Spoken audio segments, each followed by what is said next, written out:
It is 7 o'clock. Meeting will come to order. I'm Grace Lesperance, Cascade Township Supervisor. Clerk Slater, please call the roll.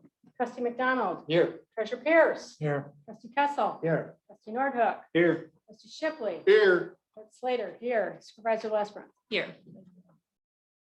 Please rise if possible for the Pledge of Allegiance.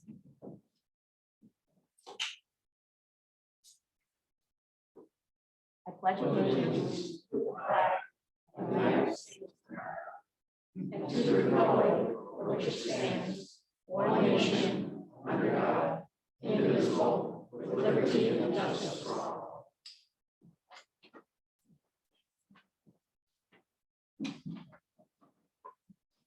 Is there discussion or a motion for approval of the agenda? So moved. Support by Shipley. A motion by Treasurer Pierce, supported by Trustee Shipley to approve the agenda. All in favor? Aye. Opposed? Motion carried.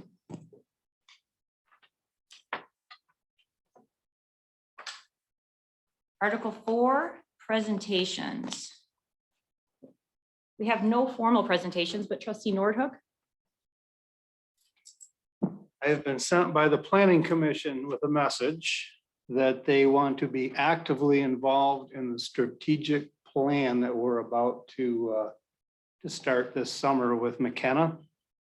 Apparently they were a little left out, or felt a little left out last time. So they made a point of saying we want to be involved. So a front table, first seat involvement in the process. And they wanted to make sure that residents were number one in the process. So you're probably going to get bothered by McKenna multiple times asking for your input, which is going to help the board, the committees, the planning commission come up with a great strategic plan for the future of Cascade Township.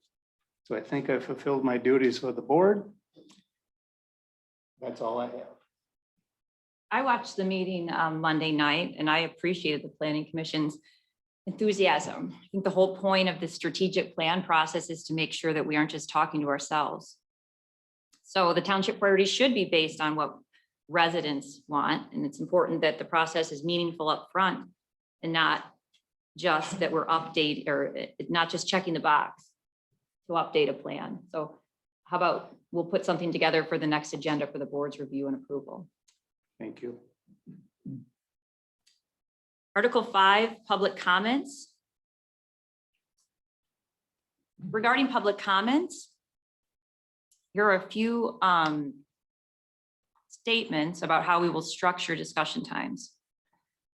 In the past, I have tried to be somewhat informal so that everyone can be heard on issues that are important to them. I personally believe that the board should actively listen to residents, all residents, and make sure that our actions follow your priorities and are consistent with how residents want their dollars spent. As we saw at the last meeting, people are passionate on both sides of current local issues, all over, but especially here in Cascade. Passionate feelings on both sides of an issue combined with too much of an informal setting can lead to heated discussions, could lead to arguments between members of the public or between residents and trustees. So we're going to put in place a bit more structure and discipline to allow the board to both hear you, but also incorporate your concerns in our deliberations on the issues. So going forward, there will be a few clearer set guidelines that we have always said or always been in place, but where I have been a bit looser and less focused in order to provide residents more flexibility so that they can be heard. These are not at all intended to reduce or shorten public comments. First, everyone, all trustees, all residents will be recognized by the chair before speaking. 2, trustees will not have back and forth discussions with audience members on every item of the agenda. Any item of the agenda, really. Audience members will not have open dialogues with each other. Those can be and have been distracting to others in the audience and the board. 3, if you have questions or concerns about any issue, please come to these meetings, bring your friends, and let us know what your concerns or questions are. But you can also email any member of the board or our township managers. And you can also ask that your emails in writing be read out loud at the board meetings. We're also making changes in other process areas to allow for more public input at earlier stages in the process. The committee meetings that are often mentioned here at board meetings should and will be open to the public, generally speaking. Having feedback at the earliest available stages of ideas and projects is the most efficient way to make sure that projects go smoothly with community support.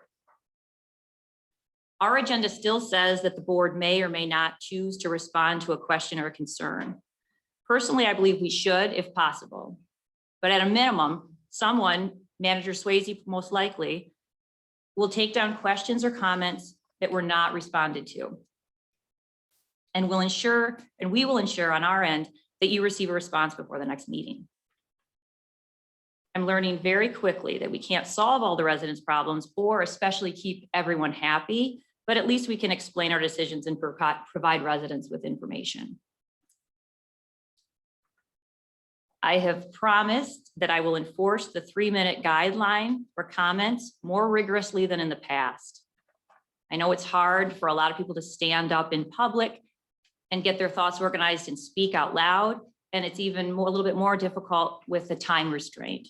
But this 3-minute rule allows everyone to comment and keeps the meeting on track.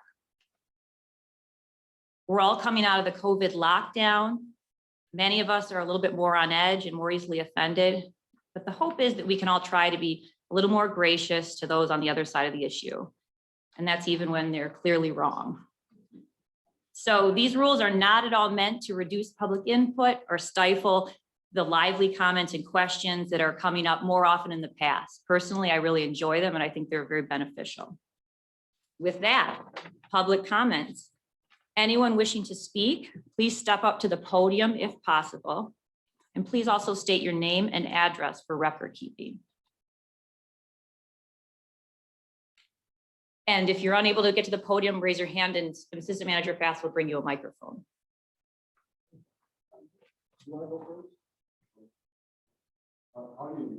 Oh, Mr. Andrew.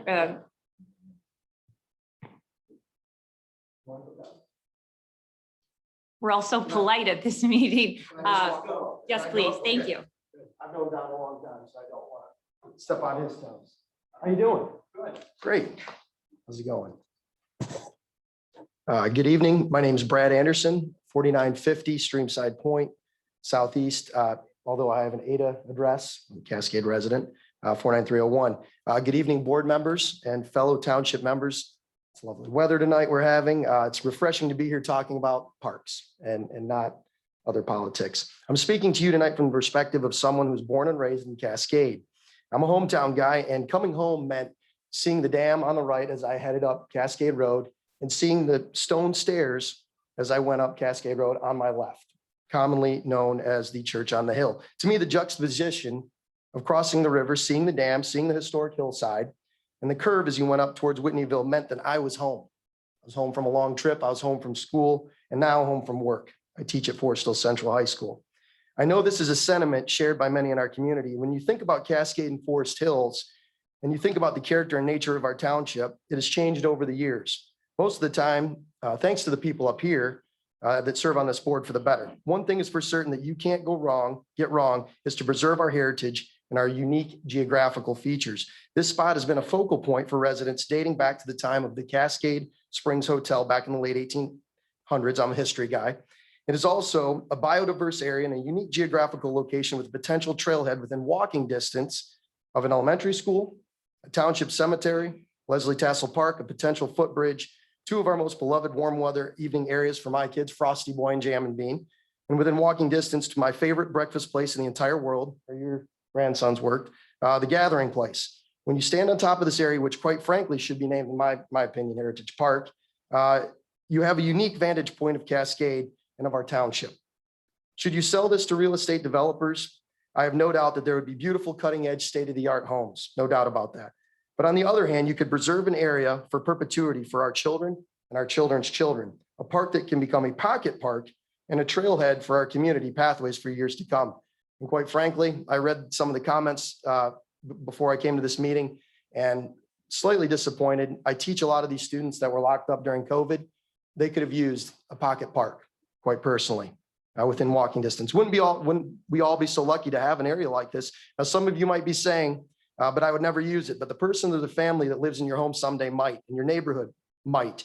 It is hard to judge what the characters of this township will be like in 50 years, but I hope that as time progresses, this town will become more of a hometown again and less of a suburb. Growing up here, I felt the bend of time go from this being a suburban sprawl of transient professionals that come here for a few years and leave, 30 seconds. back to a multi-generational community again, where people come home because of the rich value of our land and our natural resources. I humbly suggest that you consider the purchase and acquisition of this property as soon as possible. There's no guarantee that prices will remain the same. There's no guarantee that real estate holding company that has it now will hold onto this parcel, because at the end of the day, they've been more than benevolent in waiting for this township to make a decision. If you're on the fence about the purchase, you can rest assured future generations will thank you for preserving a small slice of our township and our heritage, because in the words of my father, a wise man, they're not making new land.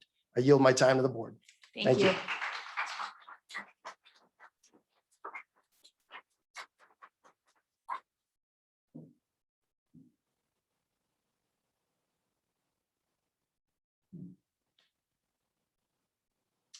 Hello, my name is Don Foss. I live at 7374 Gratian. And before I begin my comments, I'm going to begin with a question. I'd like to know how many completed surveys were received. Can anyone tell me? Manager Swayze, over 200, but specifically, So I can tell you how many were received as of the 17th. Just short of 300, 296. We did do a data pull today. We had that raw data, but haven't been able to compile it yet. Okay. In a township that has I believe it's about 8,000 households, it seems like kind of a token response to, questions that, I found out about the access to the survey link was not well publicized. I've heard it referred to as the secret survey. I received the survey link from a friend. One wonders if the intention was to keep it quiet. Is it coincidence that the survey was created so that a favorable survey could influence the board to agree to purchase the property? The survey circumvents the orderly response used to create the township's park and recreation plan. How many of you are familiar with that plan? 14 to 19. Even if all the responses answered the question, do you support the acquisition of the church on the hill, in the affirmative, does it represent the desire of the majority of the township's 8,000 households? May I remind everyone of the process that was used to create the township's park and recreation plan. And I'm quoting from this plan. Outlining a preferred future for the public input, the objective of the second phase was to establish a policy basis for the township recreational goals. To do so, it was important to gather the opinions of community residents and determine the direction they were looking for the future of parks and recreation of the community. The opinions of community residents means the entire township and not one neighborhood. There is another important factor. Consider the following from the township's park and recreation plan. No community can casually fund recreation projects without being assured that these facilities would be used. Funds for recreation are difficult to obtain when other community needs must also be addressed. 30 seconds. Consequently, it is important to accurately predict and prioritize the recreational facilities will be popular now and in the future. Here are my comments on the property. Right now, we have no idea what the cost to develop the property is. An engineering firm should be, could give us a preliminary feasibility study of the property to include an estimate of demolition and development. Number two, there's a steep hillside on the property bordering Cascade Road and Thorncrest. No thoughtful parent is going to risk their children to run up and down a hill. How much of the advertised acreage is hillside? And finally, neighborhood access to the property because of traffic pedestrians crossing Wickliffe have to be very careful. The volume of traffic to and from 30th Street is quite high. This raises safety concerns for adults and kids crossing Wickliffe to access the property. Sir, you're at 4 minutes. That's, pardon? You're at 4 minutes. I'm sorry. Thank you. No, thank you. I've concluded my remarks. Thank you. Appreciate it. Thank you. Sir? Sirs?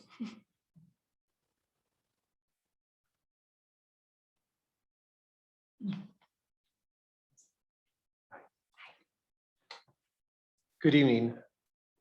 My name is Stephen Underwood, and I'm a resident in 6858 Maple Crest. And I've already had my comments read into the record at one of the previous board meetings here. And I'd like to make it my view very, very clear. This is a bad idea to purchase this particular property. I love parks. Every night I take my dog, we go to Cascade Park, and I just love the experience of being in parks. I'm not against parks. I'm against this property being a park at this price. In the last couple of years, we've seen the budget or the reserves of this township decreased by the millions of dollars.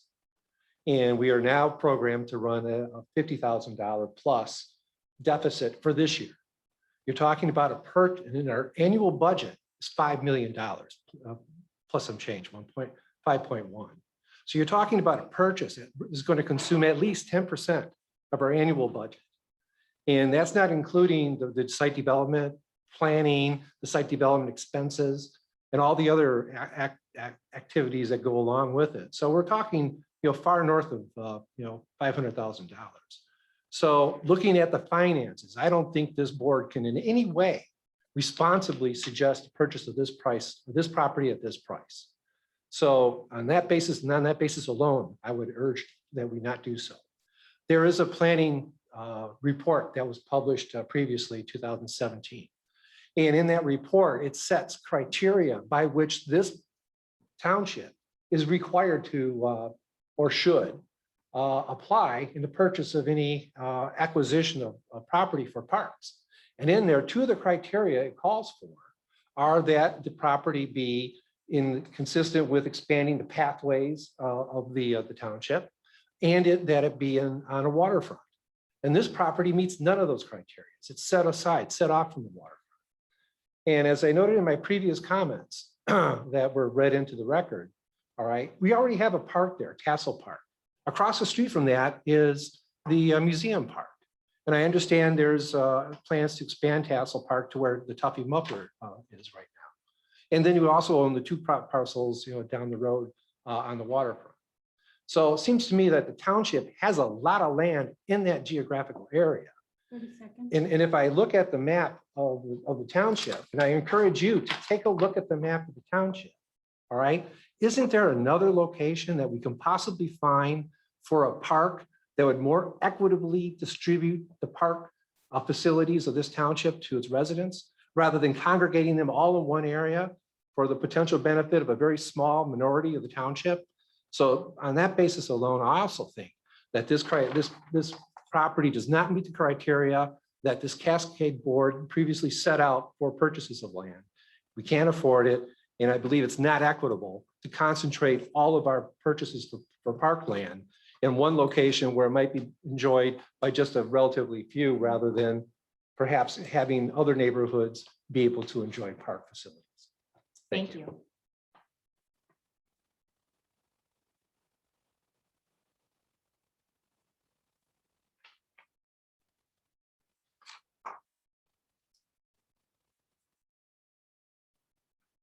Welcome.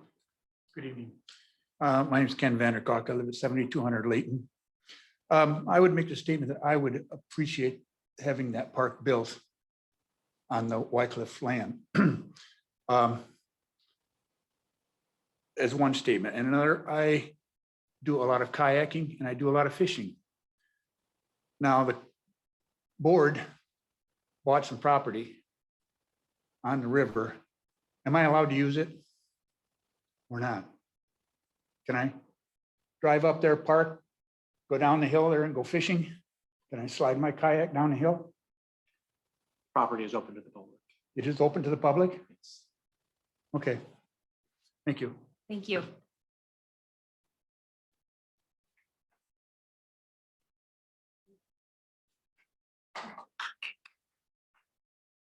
Anyone else? Mr. Merlin? I actually don't want to comment on the Church on the Hill property. I'd like to change the subject actually to our fire stations. We had several months ago a number of discussions on Fire Station 2's outbuilding, their storage facility, the lease at the airport, Fire Station 1 being restructured and how it was being bid out. Can anyone give me an update as to where we stand on that? I would expect the lease has already been signed, but I have no knowledge of that either. I can provide an update on that during my manager comments. Thank you.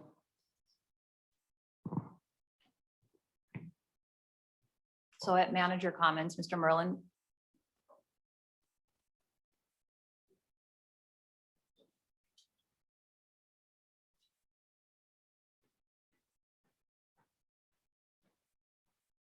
Hi there, Scott Van Salkema, 2570 Orange. I'm here again in support of purchasing the park. We do have plenty of money according to these finance reports further in there. Total expenses for Township was $11,032,490. Total revenues, $11,902,000. Closing ending fund balance of $19,929,151, with a general fund balance of $6,909,000. So for that gentleman there to say we don't have the money is kind of ridiculous. They put $600,000 in islands in the Centennial Office Park. Why is that there? Those roads are horrible, but the landscape in the middle of the road looks really nice. So again, we got money to buy a park that's right near the heritage in the village, just like Mr. Anderson was saying. This is our home. And to put, probably 3 or 4, McMansions there is kind of ridiculous. So I agree with Trustee Shipley's last motion to buy this park, sell the 2 parcels on Thornapple, which are about 9 parcels in from Cascade Road, sell those quickly, use some of that revenue to either buy this park or for the maintenance and or construction of the new park. I mean,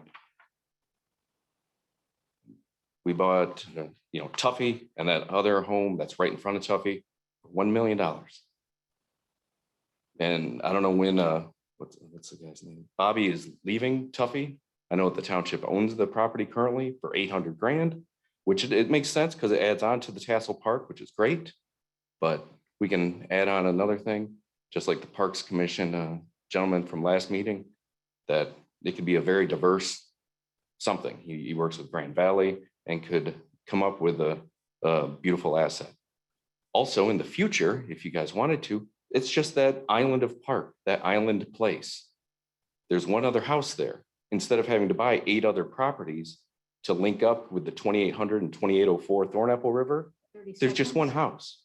Then he can own that whole island, which is about, will be 4.5 acres, just about the same size as Tassel Park. So thank you. My other question is, how did it become Tassel Park? Did Leslie Tassel donate a lot of money for that? I don't understand how it got his name. Okay, cool. So that was very nice of him. Thank you. Thank you.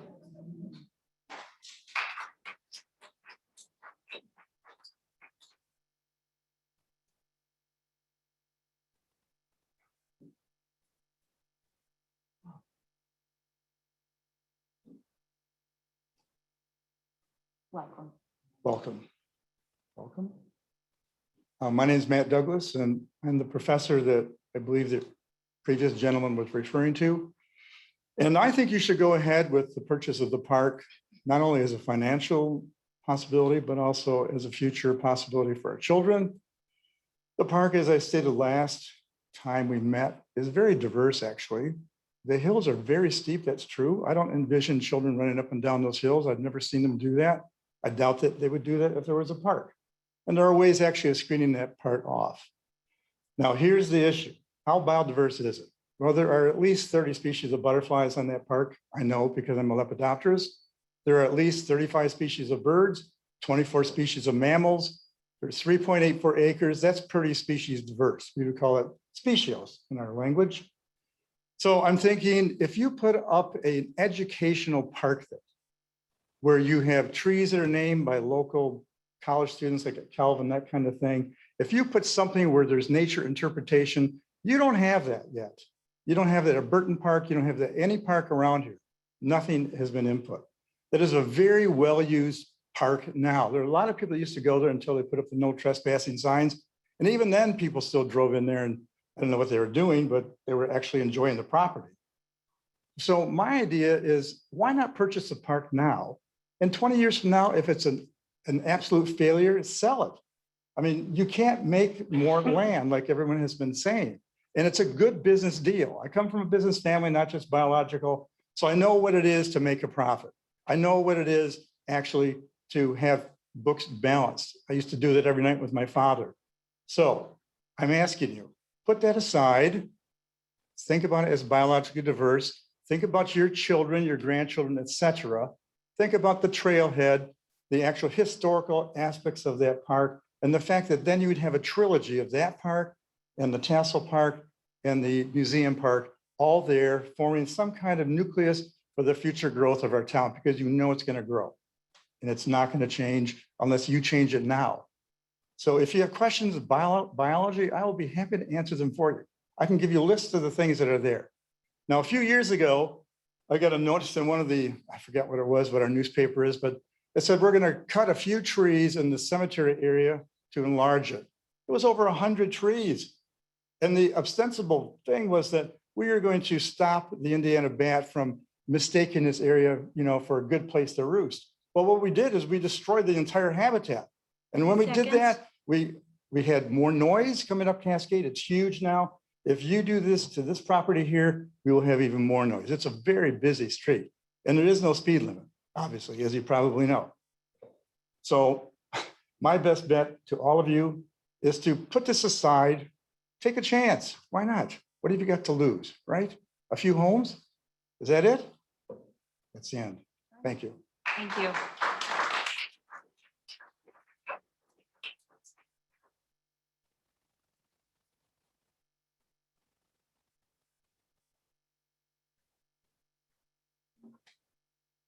Good evening. My name is Amy Cackley. I live at 7040 Thorncrest. My property is directly across from the church on the hill. My family has lived in that house since 1957, so I know the property. But I think I'm just respectfully asking the board, especially in terms of strategic planning, when you think about what to do with that land, that you reference Cascade's own logo, trees and water. It's a beautiful, old, mature forest. Once those trees are gone, they're gone forever.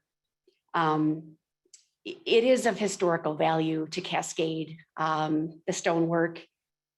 I think history is easily forgotten, but historical places can be lost. But if we take action to preserve them, then the history becomes fused with the presence. And I don't mean to sound idealistic, but I think there's something there in terms of the Cascade, the old Cascade Village being maintained and continuing to carry some form of importance for the historical families of Cascade, for the new families that will continue Cascade far into the future.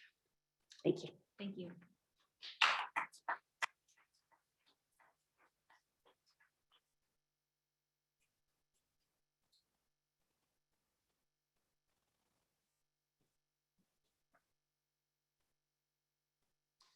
Jared Behrens, I'm at 2939 Berwick. I'm relatively new here. And one of my hobbies is I run a lot, a whole lot. And I had no idea actually originally moving over here, what kind of amazing non-motorized trail system is around here. Because I'm fairly new here, I can't really comment to the changes of the budget or maybe the financial viability of this. But being new here, I can say one thing that I've noticed is that, first of all, there's not a spectacular trailhead. Despite having spectacular trails, there isn't really a spectacular trailhead. As being an endurance athlete, I do a lot of biking and a lot of running. And a lot of times we run into, we gather as groups and we will meet in one particular spot to join onto a trail. One of the things that we miss here in Cascade is that specific trailhead. I think that the church on the hill, as it seems to be referred to, would be a spectacular location for a trailhead. Another thing, I know I'm close. I'm half a mile from that location. I know because I run it a whole lot, and so it's pretty obvious that I'm going to be, very much for this. But the thing I think a lot of people are missing is that this park also connects to a whole bunch of other parks within the trail system. I think that's the most undervalued part about this, is that this is an access point throughout the entire community. I've been looking around out here and even up here in these seats. There's some faces that I recognize from the trails from doing my running. We all use it. We all use the trails and we all enjoy them. I think that this would be a spectacular spot to accommodate parking and some restrooms for people to be able to explore our trails in our neighborhoods. And thank you. Thank you.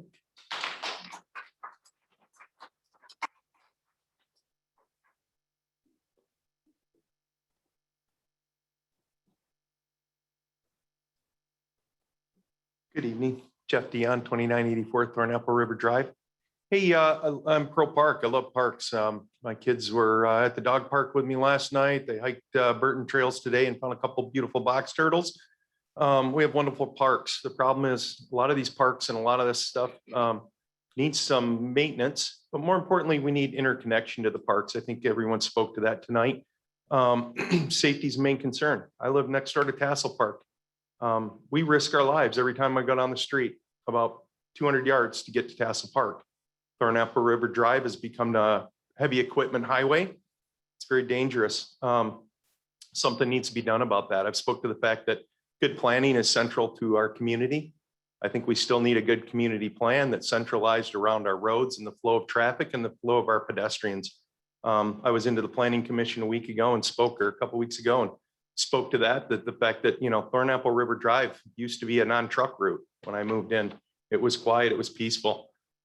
Today it's changed.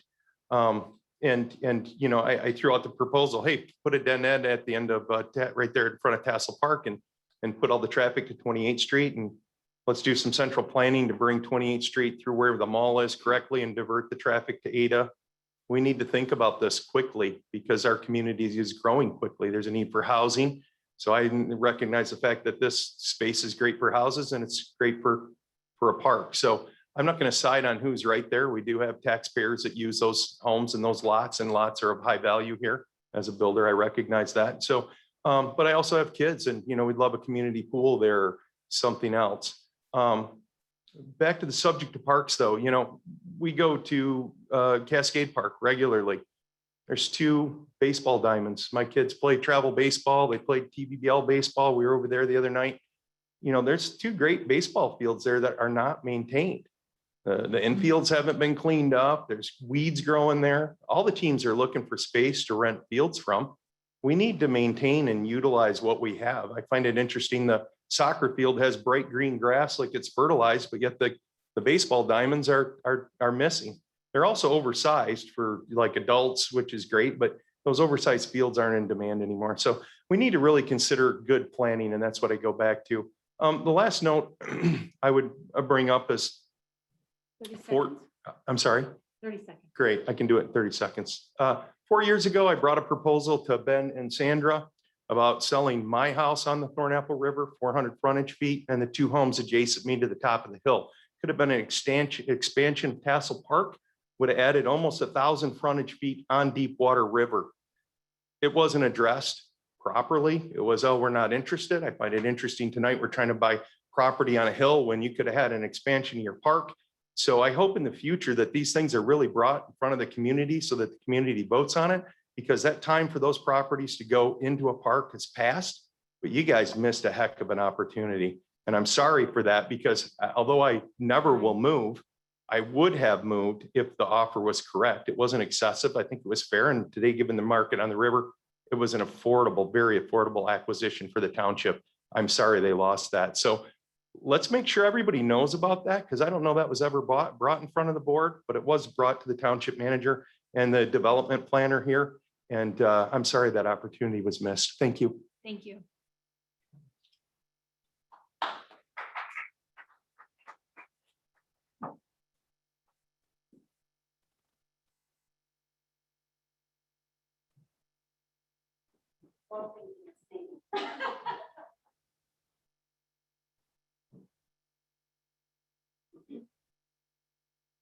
Renee Hamster, I live on Cascade Springs 2777. Grace, I'm so happy to finally meet you.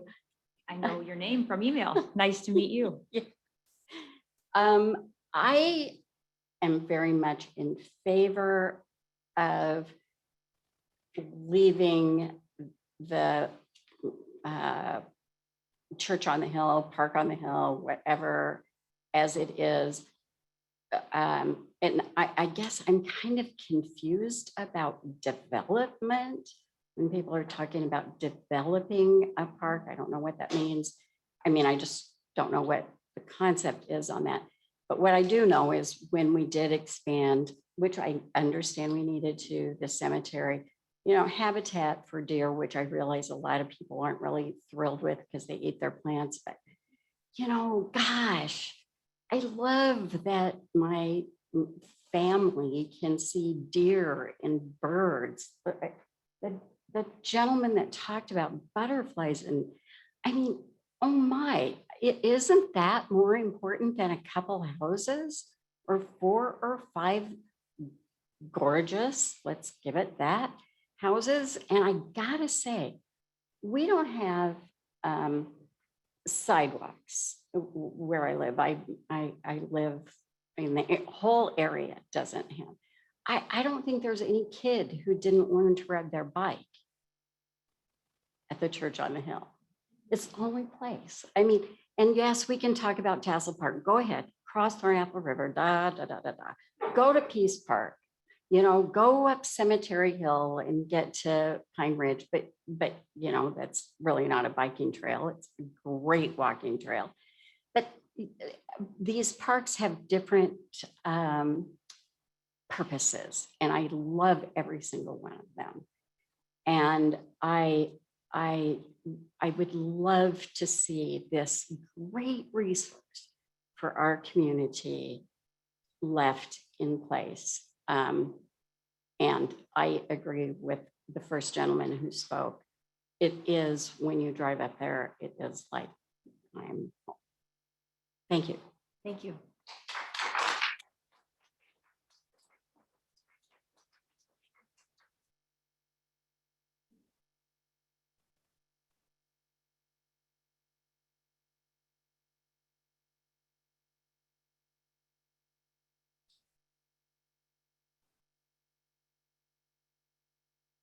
Here, Keely Shea, Alaska Ridge.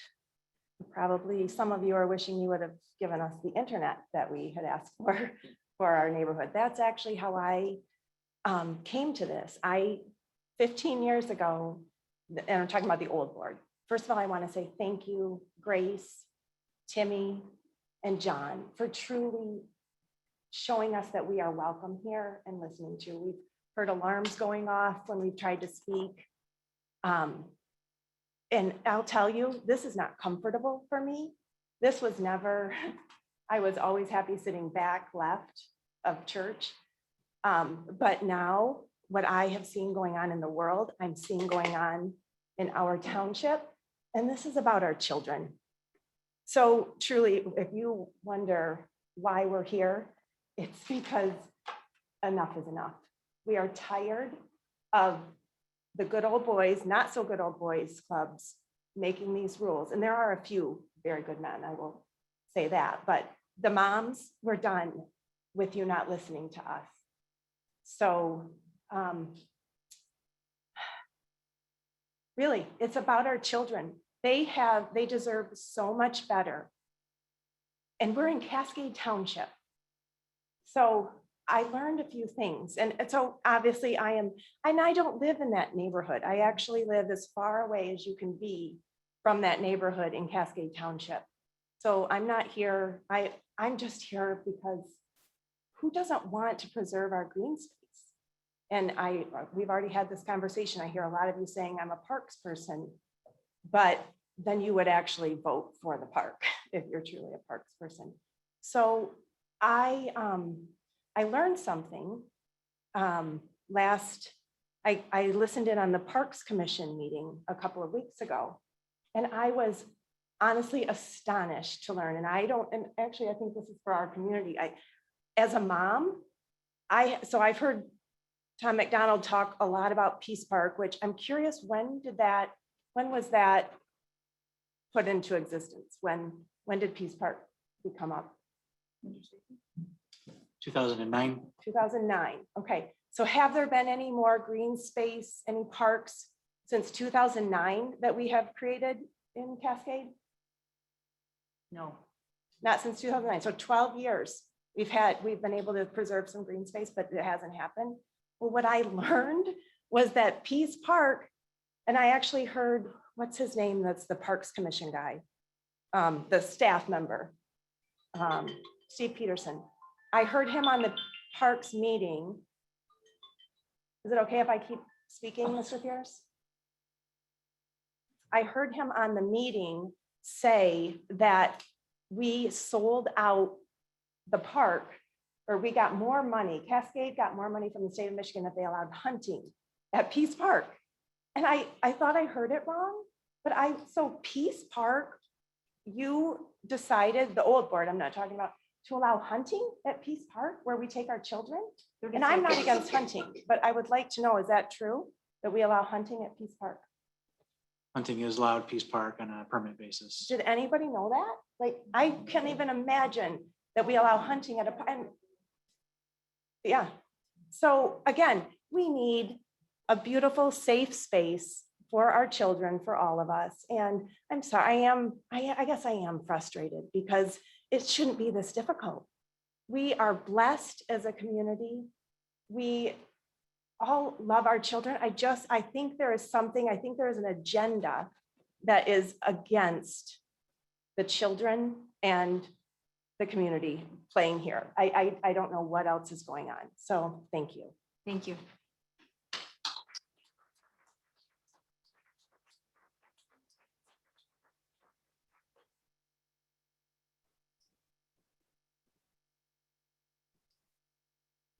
So we are still in our hybrid meeting policy, and our hybrid meeting policy allows for residents to provide comments in writing to myself or board members beforehand. And we have a few comments that need to be read into the record tonight, if that's all right. Sure. Anyone else in the audience in person wishing to comment on anything? Great, thank you. Wait, So- sorry, Mr. Manager Stacy, 1 sec. We'll get Oh, sorry. the in-person residents and then go to the emails. Good evening. Mary DeRoche, I live at 7470 30th Street Southeast. We moved here because of the school district, obviously. We just had a son 3 years ago. And the biggest joy in his life is going to the park.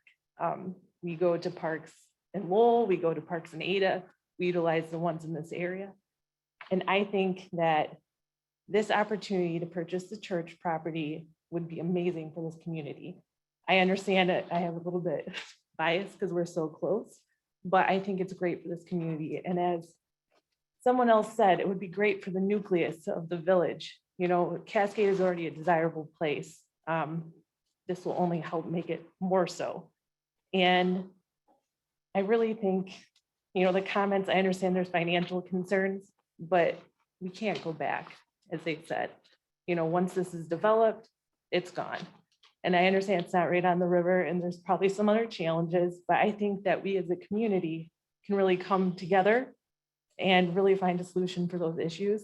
And again, I think it's really a good opportunity for the children and for us as a community. I mean, this last year, if anything, has taught me how important community is. You know, being able to say hi to your neighbors, meeting other kids.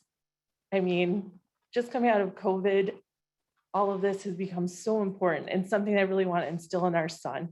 He loves nothing more than going to the park.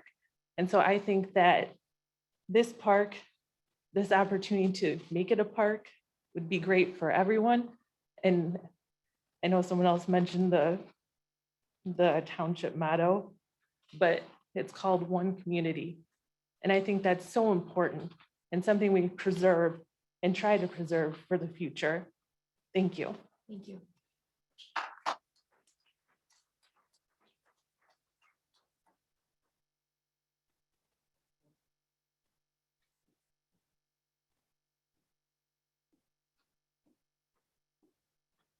Hi, everybody. My name is Molly Miller, 1490 Briarcliff. And I think the anxiety that everybody is feeling is like, we feel like somebody's gonna make a decision.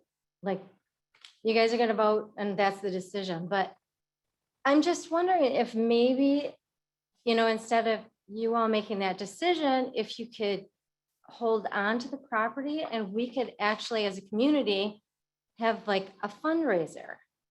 Grand Haven does it all the time. They put, you know, the little thermometer out there that has the, you know, the red markers or whatever. And it doesn't have to be all of the Cascade board making the decision. You know, maybe we get it under contract and then we get the community out and that's how we come up with 50% of the money. So that it's not all your decision. It's kind of the community's decision.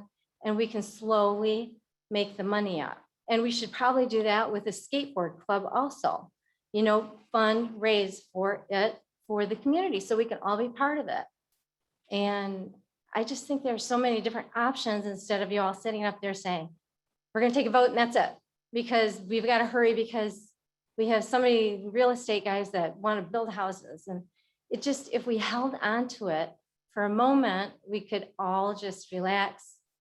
And I know there are other people in the community that would help raise the funds quickly. And so I think it's just a better option than making the decision and just kind of walking away from a lot of people that are emotional about it. Because we've lived in the community for, you know, 30 years, 35 years, 50, 100 years. And it's more of a decision for everybody than just, you know, a few aboard. And that's all. Thank you. Thank you for all of your time. Thank you. Thank you.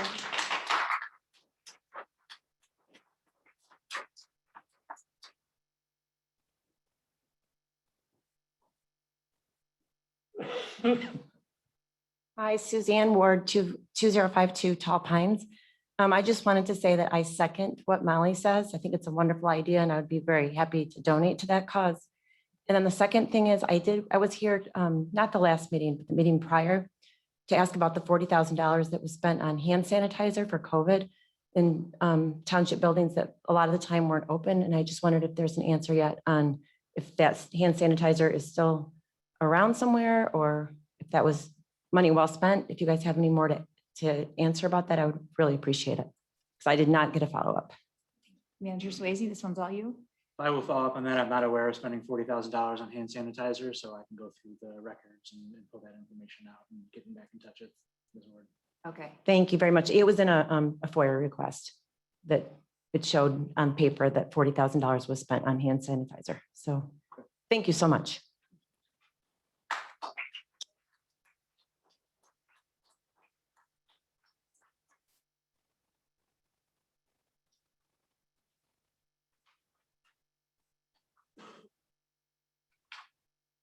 Hi, my name is Bryce McMahon, 7470 30th Street Southeast. I live with my girlfriend Mary, who just spoke earlier.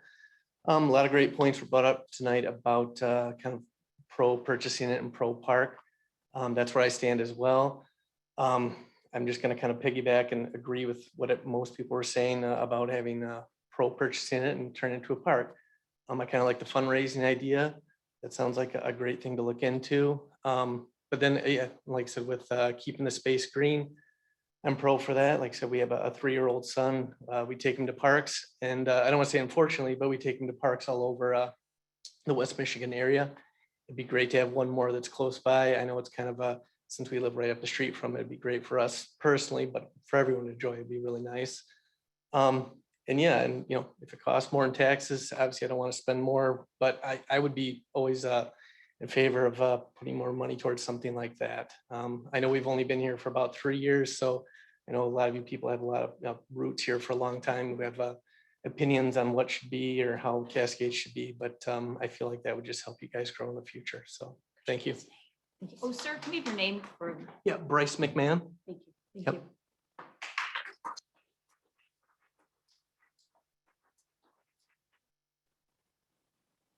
Anyone else wishing to speak in person?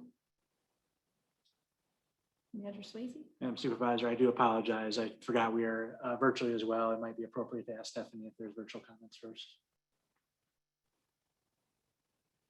We have a member wishing to speak. If anyone else would like to speak at this time, you can press *9 or raise your hand. The first speaker is Wendy Korstens. Good evening, Ms. Forstange. Please proceed. Hey, good evening. Can you hear me okay? Can. Okay, I just wanted to make a comment that I do agree with all of the comments in favor of purchasing this property for a park. And I won't restate all of the things that are stated, that I do agree with that. I do just want to make a comment that I know there's a lot of people present there for them to understand. There's several people that were against the park that talked about the cost of the park due to financials of the township.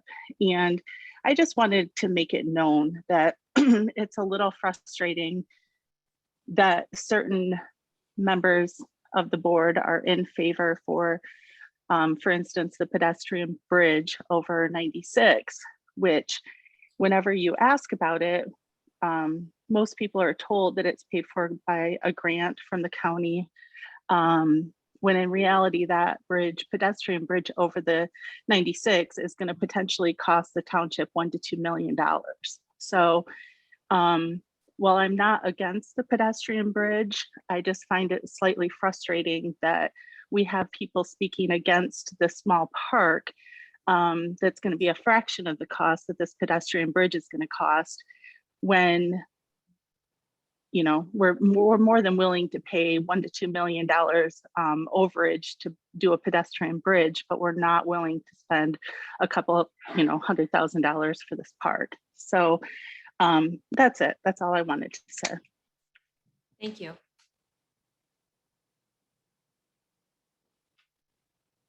There are no further raised hands at this time, Supervisor Lesperance.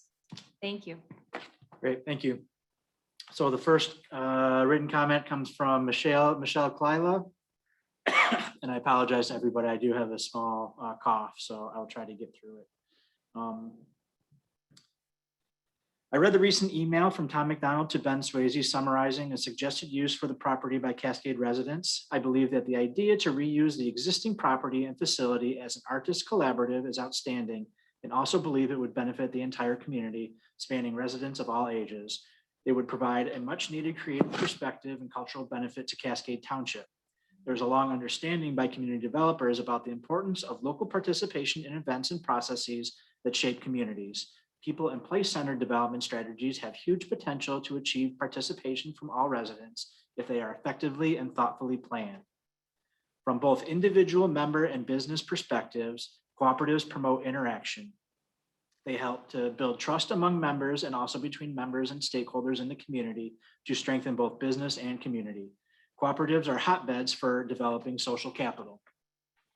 Social capital is the payoff of social organizations working together through the networks, expectations, and social trust that facilitate the cooperative, but more importantly, for the benefit of the community at large. Successful artist cooperatives have found great benefit in serving as a community-based entity by offering the space for social gatherings, meetings, and other community initiative functions.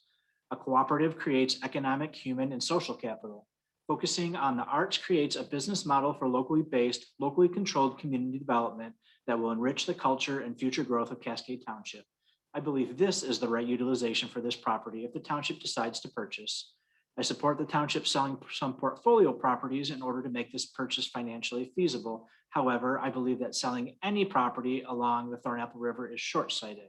That property will be key to attaining the community vision that has been developed through the hard work and expense of developing the master plan that would be detrimental to the success of future growth and the development of Cascade Township. Thank you for the time and consideration. The next comment is from Al Meyer, no address provided. Tonight, you and the board will be discussing the possible purchase of this historic property. I would like to attend, but healthcare issues keep me from doing so. I am asking that this email be read at tonight's meeting. I strongly support the purchase of this property and to make it into a public park. I have lived in the area known as Cascade Terrace No. 1 for 52 years. This area includes the church on the hill. When I bought my house in 1968, there was lots of open space where my children could play and explore. Now there is virtually no open space, and where there is space, it is being gobbled up by developers to build fancy new houses. New young families with children are now moving into the area. Sadly, there are no open areas to play, and in order to get to a park, they would have to cross Cascade Road, which is a menace to kids on bikes. The church property would solve this problem and would preserve this historic space and add real value to both the neighborhood and our community. I strongly urge that you and the board support the purchase of this property. The next comment is from Barbara Boschhaven, and she lives at 6125 Shamanics Court. Dear Supervisor Lesperance, I am unable to attend the meeting tomorrow, but wanted to share my support for the purchase of the Church on the Hill property. I've been a resident of Cascade for 34 years, half of that east of the Thornapple River. I think that side of the township deserves green space that is easily accessible, well-planned, and fits the neighborhood. Other uses of this land I've heard and read would change this unique spot into something we don't need, shoehorned in development for housing. You may include this email in the record of tomorrow's meeting in my absence. The next one is from Trish Heikuma, no address given. I would ask that my comments be read into the meeting minutes on Wednesday. One of our neighbors posted on Neighbor Next Door and said so eloquently what I was thinking. So I am going to include these comments. I urge you and the entire board to vote to buy this property. This park would be a great addition to the park collection at $665,000. For comparison, the Tuffy property was purchased for $800,000. How many more years until the township takes over the property? Also, the house in front of that along the river for another $275,000 for a grand total of $1,075,000. That price does not include the almost certain EPA costs for the removal of decades of oil and automotive fluids in around that area, plus the additional landscape tear down of buildings, etc. Probably another $500,000 to make it flow with the Tassel Park design. The current property is almost 4 acres and there is only one other parcel adjoining that. In long term, this would be a great park, trailhead, green space, historical site, etc. Once the land is gone to houses, it is gone for good. Matt Douglas from the Parks Commission wants to add this park to the collection, and it would be a great triangle of parks in the heart of Cascade Village. The diversity of Tassel Park, the Museum Garden Park, and then this church park could be a great asset to all the citizens of Cascade. If you did not attend or watch the last meeting, I would recommend it as Matt has some great ideas for this property. The property is much more fiscally responsible parcel to add to the township. Unlike trying to expand down Thornapple River from Cascade Road toward Ada, there is only one other parcel of land next to this piece of property, and when those buyers decide to leave, the township could purchase and own the whole island of land between Wycliffe and Thorncrest. In 2016, the township took all of 2 weeks to decide to spend over $300,000 of taxpayer money to buy a house and vacant lot and then tear down the house and put up a fence. That property is 9 parcels down Thornapple River from Cascade Road. It will cost the township hundreds of thousands, if not millions of dollars in order to buy up the adjoining properties to make that a viable park option. What is their long-term plan? Since that time, a large tree has fallen in the river from the township's property. Do they not have an obligation to clean that up? If it was a residence, I bet they would be forced to clean it up, but since it's governments, they do not have to abide by the rules. The township should sell the lots at 2800 and 2804 Thornapple River Drive, buy this piece of property, and have a deep collaborative effort to make this piece of property the best it can be and benefit all township residents. 3 minutes is up there. This one is from Vicky Monterusso. It's 6647 Tanglewood Drive. I would like to go on record as supporting the purchase of the Wycliffe property. I love the ambience of the trees. I feel the current building would be a wonderfully located community center. Senior citizens would have a place to get together for coffee, playing cards, doing jigsaw puzzles, etc., in an air-conditioned facility. The building could also be used for meetings. It could be rented out like we currently do with park pavilions. Restrooms with outside access doors and a play area could be added. You would be buying more than just the land. I see this as a win-win for a number of age groups. Thank you for listening to your constituents. Next item is Jane Westbrook, who identifies as a township resident of over 40 years on Thorncrest. I strongly support the idea of a park at the site of the former church on the hill. Very few opportunities exist to preserve green space in Cascade anymore. Second, certainly people in the neighborhood would enjoy and use it, but situated on the bike path makes it easily accessible to others as well. Third, the idea that it would be redundant because of Tassel Park is not true. That park, while pretty, is not easily accessed from our neighborhood around Cascade Springs. The bridge walkway is narrow and crossing Cascade Road, even at the intersection, is dangerous. Young families cannot easily access that park unless they drive, and there are very few parking spots. Please consider my remarks in considering how to proceed with this matter. Time is of the essence. Next one is from Carrie Borchers, who lives at 8751 Cascade Road Southeast. I was hoping to have more information to confirm, change my opinion, but as it stands today, I wanted to share that I do not support the township's purchase of 2965 Wycliffe Drive. I hope to join the meeting tonight via Zoom, and if I can, I am happy to share this in the public comments. My primary reason to not support the purchase by the township is this is not a wise use of our tax dollars. It will cost hundreds of thousands of dollars to purchase, hundreds of thousands to design, architect, demolish, and build a park. It will then cost thousands of dollars annually to maintain. The township currently budgets over $100,000 to maintain 6 parks annually. In addition to the expense to purchase, develop, and maintain, has the township board considered the lost property taxes if 2965 Wycliffe Drive is converted to a park? What is that compounded over time? A park pays no taxes. A secondary reason I do not support the purchase is it doesn't seem to fit into any strategic plan, or at least any published strategic plan. It seems to have gathered significant backing via Nextdoor and social media. I enjoy our townships, counties, and state parks. I support them with additional donations. I think parks and green spaces are very important for a myriad of reasons, but expenses of this nature should be strategic, planned, and fully examined to ensure they can be afforded now and for years to come. My husband and I moved to Cascade Township in 2019 from Cedar Park, Texas, a suburb of Austin. We were not residents when the township purchased 6896 Cascade Road. From what we can gather, though, discussion with our neighbors and past minutes, it seems it was a contentious endeavor and not well supported by township residents. It seems that history is repeating itself. From the public comments, it seems that folks are suggesting ways in which the township could afford the purchase, develop and maintenance of Wycliffe, in an almost desperate scattered approach, sell off this asset.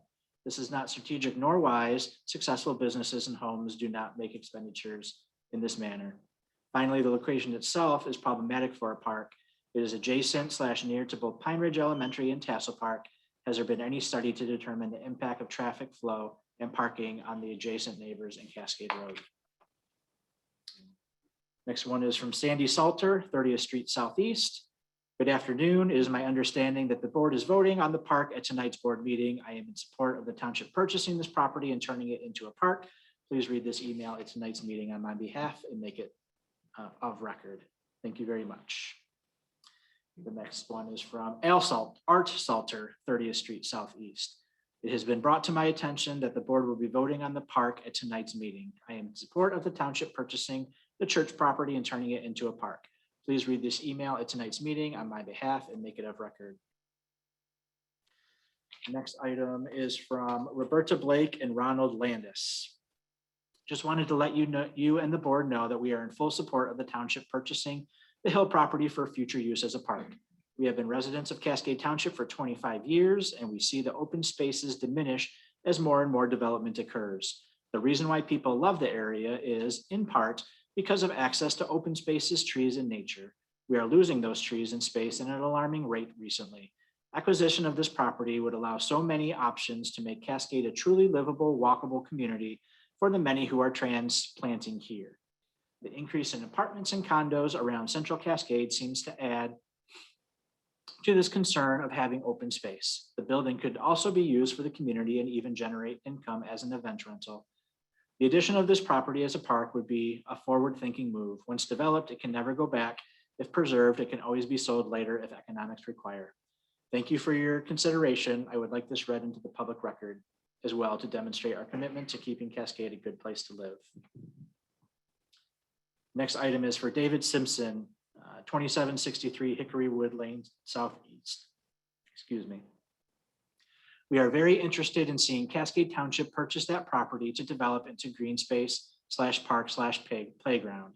Having something like this on the other side of 30th Street from Pine Ridge will help all families in the area. I believe having additional green space such as this will enhance all of our property values, whether or not residents have children. Thank you for listening.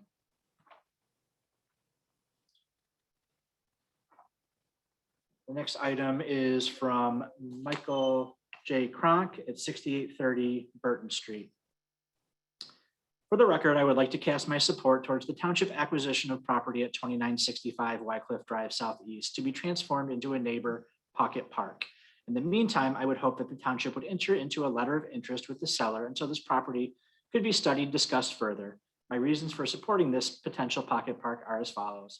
Cascade has not been blessed with a quaint village or town center like original Ada or the main street in Lowell. Rather, we sprawl and lack cohesive definition. That being said, let's capitalize on and enhance what we do have. We do have many incredible parks within the township and an amazing trail system with the township, with the Thornapple River as a focal point, both within the village and within the township. Castle Park in the village proper is already a very special place. The property at 2965 Wycliffe is prominently located across the river, kitty corner to Tassel Park, and the creation of a pocket park on the Wycliffe parcel would not only a wonderful addition to the surrounding neighborhoods, but also complementary to Tassel Park. It would be just one more reason for people to congregate in the heart of Cascade and infuse the village with even more vitality. I would hope that you will give this pocket park possibly more serious consideration and the additional consideration time necessary by entering into a letter of interest with the seller before the Wycliffe parcel slips out of our collective hands. The next one is, from David Udisflesh. Does not list the address. I apologize if I butchered your name and you're listening. I fully support the township buying the church on the hill property. Please enter this email into the record and read it at the meeting. Thank you. The next one is from Carolyn Booker and Greg Wyland at 7979 Whitburn Drive Southeast. My husband and I learned that there's a chance the township might buy the property at 2965 Wycliffe Drive to create a park. We are very excited about the prospect and wholeheartedly support the effort. We'd be more than happy to help in any way to make it happen. Anytime we can get more green space and parkland in our community, it's a good thing. It helps make the community more desirable. It can be used in numerous ways to benefit residents, whether it's simply providing green space for respite and passive activities, providing opportunities for displaying gardens and artwork, or providing recreational opportunities that are easy to access by pedestrians or cyclists of all ages via the existing pathways. There's also a great opportunity to connect the existing pathways / sidewalks by running a pathway along the Cascade Road side of the property. This will help tie in the area to the small existing parks in the area and promote more pedestrian traffic, which in turn will stimulate a more vibrant downtown Cascade. We've always hoped that someday the township could do something to make our town center more attractive and appealing. Getting rid of the car repair places along Cascade would help. However, a key step would be developing this park area to create a more visually appealing interest to downtown Cascade and spur more complementary development. Look what Ada has been doing. These opportunities don't come along often, so transforming this property into a park would be a great way to get the Cascade corridor on the road to something much better for our community. It would also be great to beautify this specific area that's looked very scraggly for a long time. As an added note, there's already a lot of housing construction going on in the area. Any taxes generated by building a few more houses won't do much, but creating more green space for the community will have long-term benefits that impact many. Please do what you can to make this new park a reality. We're willing to do what we can too. The next item, and I promise we're getting down to the bottom here, is from Ryan Bruno, who lives at 7109 Hidden Ridge Drive Southeast. Ms. Lesperance, as a Cascade resident for almost 2 decades now, a lead figure in the previous Burton Park Citizens Action Committee, Neighbors for Serenity, and a father of a former FHPS Goodwillian, I ask that the following be read aloud tonight and archived into the meeting minutes. The questions regarding the aforementioned Wycliffe property under consideration for township acquisition should really be from the point of view of why not versus why. The why is obvious. Just look at our township logo. Cascade is a place to be. Cascade is to be a place of trees and falling, or cascading if you enjoy the pun, waters. Trees require open land, and we're not producing more, so we must protect what we have. That last point about production seems to be the sticking point for those against. And to those, I direct my why not line of questioning. Is Cascade not to be an idyllic place to reside?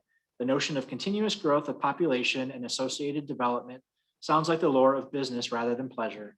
I argue we live in Cascade to take a break from our business / vocation, and that just maybe doesn't need to grow 20% year over year. I also draw parallels to the book entitled The Not So Big House, A Blueprint for the Way We Really Live by Sarah Sasanka. In it, she offers a deceptively simple message, better, not bigger.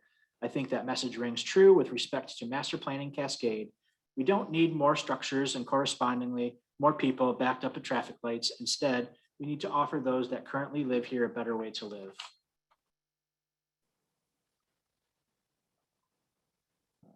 The next one is from Stephanie Brewer. No address given. My name is Stephanie Brewer, and my family and I have been Cascade residents since 2016. One of the things that attracted us to Cascade was the beautiful areas of green space. It makes our area stand out and different than other areas around GR. Although I understand that the price tag on the Church on the Hill property is high, it offers a beautiful view to residents and gives residents such as our family access to a park that is not all the way across the bridge. After losing so much green space to a cemetery, it would be nice to have a place for families to enjoy.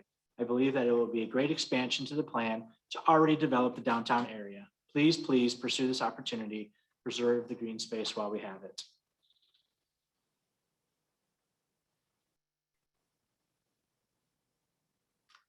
The next one is from Tim Growenoff, and there is no address listed. My name is Tim Growenoff, and I'm a Cascade resident residing on Bolt Drive. I am reaching out to you today to express support for an idea that was recently introduced to me to turn the former Church on the Hill property at 2965 Wycliffe Drive into a park to be enjoyed by all township residents. Over the past few years, I have closely followed the township's newsletter and updates regarding the strategic vision of the township, including the continued development of an improved community center feel at the Cascade Village around the intersection of Cascade Road and Thornapple River Drive. I strongly believe that a park on the hill just to the south of the village would greatly enhance the village area and offer a great flow for residents in the area to enjoy a walkable lifestyle from the residential area into the village for community functions. While I personally live a bit farther away, A park here would be a great destination for my family to undertake bike rides and to enjoy a beautiful setting overlooking the river and village. Rather than this rare parcel being sold off and turned into just a handful of homes, please take this unique opportunity to do something for future generations of Cascade Township residents that can greatly enhance this community. Please take action to submit a letter of interest to the property owners and put down a deposit so that this idea can be further explored. I know that the Michigan DNR Natural Resources Trust Fund is a great source for local governments to find matching funding for parkland acquisition and resource development. As my local representative, I encourage you to pursue this further. Thank you for your consideration. The next item is from Ann Cassoni, living at 7409 Ken Rob Drive. I am writing to urge the township to buy the 2965 Wycliffe property for some other use than just another development. The next item is from Shelley Otten, Bill and Shelley Otten at 7333 30th Street Southeast, Cascade Woods. Greetings. I am asking that the following comments on the acquisition of the Church on the Hill property be read as part of the public comments for tonight's township meeting. We regret that we are unable to attend this meeting in person. We are residents of Cascade Township living on 30th Street, and we would like to share our opinion on the potential purchase of the Church on the Hill property. We are opposed to this purchase and believe it is a poor use of community funds for the following reasons. There are multiple parks already available for community use within a short distance of this property: Tassel, Burton, Museum Park, and in the future, the Tuffy property. Our understanding is that there has not been an independent appraisal done to determine the value of the property. This land was developed by the developer in the fall for $350,000, and we are curious how the value of $665,000 was determined and who is involved in the current negotiations. This purchase was not endorsed by the Parks Committee of Cascade Township. We completed the recent Survey Monkey and that was sent out, but felt the survey was leading in the language used. Yes, we value green space in our community, but not every green space is worth protecting. We feel the broader input on priorities and improvement of our current spaces should be the goal of the township. Thank you for sharing our thoughts. Next item is from Joe Engel, no address given. My name is Joe, oh, there is address given, 1833 Timber Trail Drive Southeast. Folks, my name is Joe Engel. I currently reside at 1833 Timber Trail Drive Southeast. For the previous 22 years, I lived on Lime Hollow Drive as part of the Cascade Woods Association where the Wycliffe property is located. I have been a resident of this township for nearly 35 years total. I recently retired as executive director of the Land Conservancy of West Michigan, which has led to my involvement in a number of Ada and Cascade land acquisitions over the year. I also serve on the Cascade Township Parks Committee. Tonight, however, I do not speak on behalf of the committee, and to my knowledge, we have not authorized any one individual on the committee to be our board voice in park matters. I am, as a taxpayer and as someone who has been an advocate for nature all his life, opposed to the purchase of this property. At this time and under these circumstances, having bought and sold parcels of land valued from $250,000 to several $1 million while at the Land Conservancy, I believe further due diligence at several levels is required before deferring to a developer's timeline and bottom line. There are substantial questions as to the property's true ecological value, its appraised value, and its place in the township's hierarchy of needs and strategic goals. I'm happy to work with the board and Parks Committee on all these going forward. Thank you for the ear. The next and last comment is from Anne Marie Cunningham. Please add this email to the record and read it at the meeting tonight. Thank you. I got wind of a possible park where the Church on the Hill is. I think that is a wonderful idea, better than another development. That is it. Thank you. Supervisor Lesbrunz, we do have another virtual comment that has come in. This resident is just identified as iPhone. Welcome.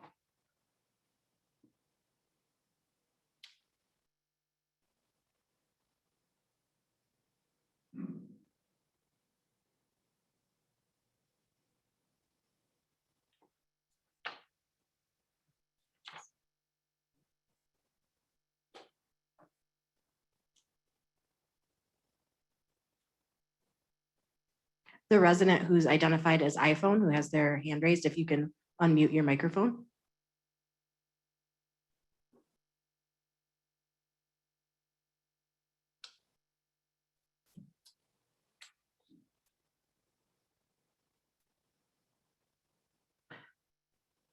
The resident lowered their hand, Supervisor Lesperance. Okay. Thank you. That concludes this portion of public comment. Article 6, approval of consent agenda. Is there discussion or a motion? I'd like to make a motion that we approve it with a correction on page 3 of the minutes from June 9th. Article 8, in the final portion of that, there was another motion made and it was carried 6-1 roll call vote. And I failed to note that trustee Norhuck was a yes vote. I just left it out. So I want to make that correction. Thank you. And apology. Thank you. Support her motion.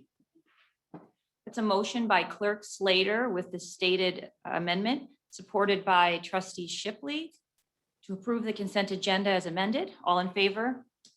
Aye. Opposed? Motion carried. Article 7, financial actions. Is there discussion or a motion? Make the motion to approve the financial actions. Support.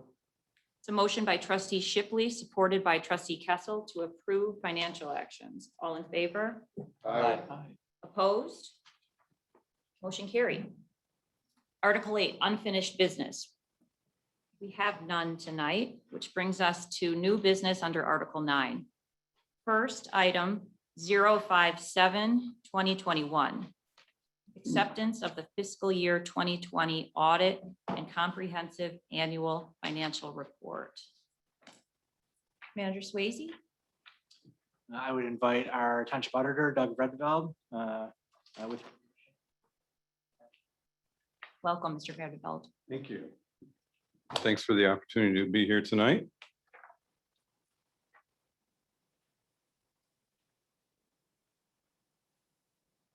All right. Did that work? It did. All right. Thank you. First of all, thanks for the opportunity to come. We did meet with the Finance Committee previously and went over the audit report in detail. Tonight, I'm just going to go through a brief slide presentation and give you a chance to ask any questions you might have of the audit or the audit process and what that involves. First of all, the opinion on the financial statements is a good, clean opinion. After we go through all of our procedures, we form an opinion, and that is a good, clean opinion on the audit or on the financial statements of the township as of December 31st. The big thing that happened during the year, of course, was the coronavirus pandemic. A concern for us as the auditors are how did that affect the internal controls of the township? So we did take some extra work to make sure that where procedures had to be changed, they were still being done effectively, and that proper review and approval was still occurring in spite of remote work and that kind of thing. And we did not find any issues with that, so that's good. So we appreciate that, and things went very smoothly. Go ahead to the first one there, Ben. The first couple slides here are on the overall government. It's called the government-wide financial statements, and this is a full accrual basis financial statement. It involves all the funds of the township. The pie chart here is just to give you a picture of where the revenue for the township comes from. About 54% of it's coming from property tax, 13% from state shared revenues, and 24% different charges for services. This is very similar to the pie chart from last year. A couple of things changed by a percentage or two, but very stable and not a lot of changes that occurred during the year. And the next one. This is a picture of the expenses of each of the departments on, again, the government-wide financial statements versus the direct or program revenues. And the direct and program revenues apply to each department. So you can see, it covers a small portion of the expenses. The remainder of the expenses are covered by the property taxes and state shared revenues. And again, if you compare these charts to last year's presentation, very little change. So everything was pretty stable with how it was last year. And then the last one on the government-wide, this one you can see a very steep upward trend in the amount invested in capital assets. That's good. That means the township is investing in capital. The big things during the year were the cemetery expansion, a large amount of investing in the pathways. There were 4 different projects done, and some of the renovation on the Township Hall. You can see the restricted amount line there decreasing, and that's primarily the pathways fund that's restricted for pathways. Unrestricted is also down slightly, so that means that the unrestricted net position is decreasing as well as capital is being increased. Just not on the charts themselves, but the unrestricted net position of the township at the end of December was 6.1 million. So there's good amount there. It is positive. There are many communities throughout the state and nationally that actually have negative unrestricted net position, and that's primarily due to the pension and other post-employment benefits obligations that have to now be recorded. The township net pension liability is about 2.2 million. You're in very good shape on the pension, about 81% funded. This again is a lot of communities are less than 50% funded. So the township's in good shape from that standpoint. Then these next couple slides are strictly the general fund. This is more the operating fund of the township. You can see the trend here in revenues, both taxes, state shared revenue, and all other revenue just trends slightly upwards for the last several years that are displayed here. The decrease in other is primarily actually from interest income. Rates have been going down, as well as with the investment in capital that's occurring, cash balances are down slightly. So that causes a decrease there. And then the next slide. These are expenditures by each of the functions in just the general fund. You can see the steep decrease in public works. In the previous couple of years, the focus has been on road work and new infrastructure and overlays and that kind of thing. There wasn't as much of that done during 2020. The capital outlay line there that took a very big jump the previous couple of years was due to building purchases and due to the cemetery expansion. The building purchases were primarily 2019 there. And then this is the general fund balance. You can see that that has remained pretty steady, down only slightly from the previous year. This is the percentage of general fund unassigned fund balance as a percentage of annual expenditure. So it's down to about 75% now. Previously, that had been very high, over 200% in 2017. So it's being spent down, not in any danger at this point, but just something to be aware of. That's a good thing to keep an eye on. And then the next one, this shows your total fund balance in several of the different funds. It's through 2020, not through 2019. But you can see the general fund there steadily decreasing down to about just over 6 million. The golden pathways fund line there is a decrease in pathways. Again, there was several projects, 4 expansion projects done in the pathways, which is spending of the pathways money. So that decreased quite a bit there. There was that's the end of the slides, but also in the booklet, there's a new way of accounting for the tax revenues. There's a new GASB that we have to follow on page 22 of your audit report, if you care to look at it. But that's a statement of changes in fiduciary net position. And what that shows you is the taxes that the township collects and remits on behalf of other local governments, not the township itself.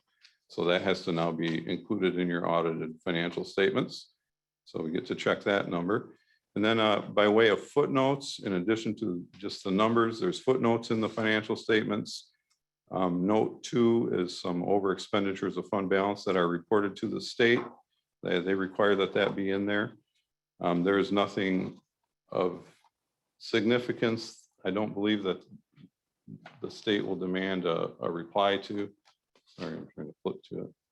No, so they have a 10% tolerance. Nothing was over 10% of the budget. So you're fine there. And then on note 7 on page 35, this displays the net pension liability and the 81% funding that I already mentioned. And that is all that I had to report on. If there's any questions on the statements or the audit process itself, I'd be happy to try to address those. Thank you. Is there any discussion or a motion?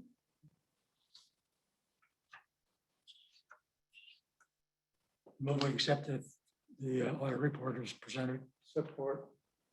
It's a motion by Treasurer Pierce to accept the financial audit and comprehensive annual financial report as presented, supported by Trustee Kessel.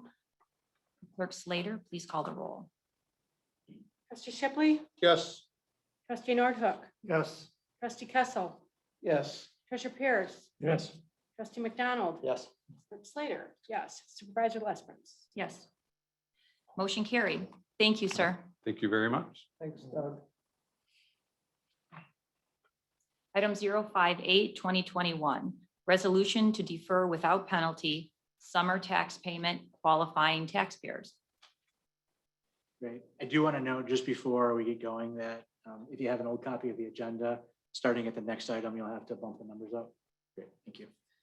So this item is a bit of a housekeeping item. Public Act 108 of 1976, which was amended by Public Act 97 of 1992, provides for the deferment of summer taxes without penalty for certain taxpayers. This is typically taxpayers that have some type of pending decision, either with the township at our board of reviews, with the Michigan Tax Tribunal, or properties that are involved in splits that haven't been completed yet. If they have pending decisions, their taxes can be deferred without penalty for a 30-day period if this resolution is approved by the township. And this is an annual item that the township has to consider. Thank you. Is there a motion or discussion? Shipley makes a motion to approve the deferring the summer taxes to qualifying taxpayers. Without penalty. Support. It's a motion by trustee Shipley to defer without penalty the summer tax payment qualifying taxpayers as presented, supported by trustee Kessel. Clerk Slater, please call the roll. Trustee Kessel, Yes. trustee McDonald, Yes. treasurer Pierce, Yes. trustee Nordhook, Yes. trustee Shipley, Yes. clerk Slater, yes, supervisor Lesbrunz. Yes. Motion carried. Item 059, 2021, outdoor gathering permit for Metro Cruise warm-up. Ms. Corhorn? Thank you. The Cascade Metro Cruise warm-up is back for 2021.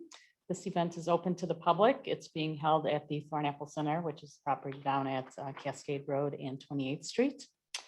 Similar to previous years, it is just a one-night event, Thursday, August 26th, from 4:30 to 8:30 p.m. Both Deputy Dieppe and Chief Majors are aware of the event, don't have any issues with it. We'll have no more than 6 food trucks on the site, and there will be no sale, distribution, or consumption of alcoholic beverages at the event.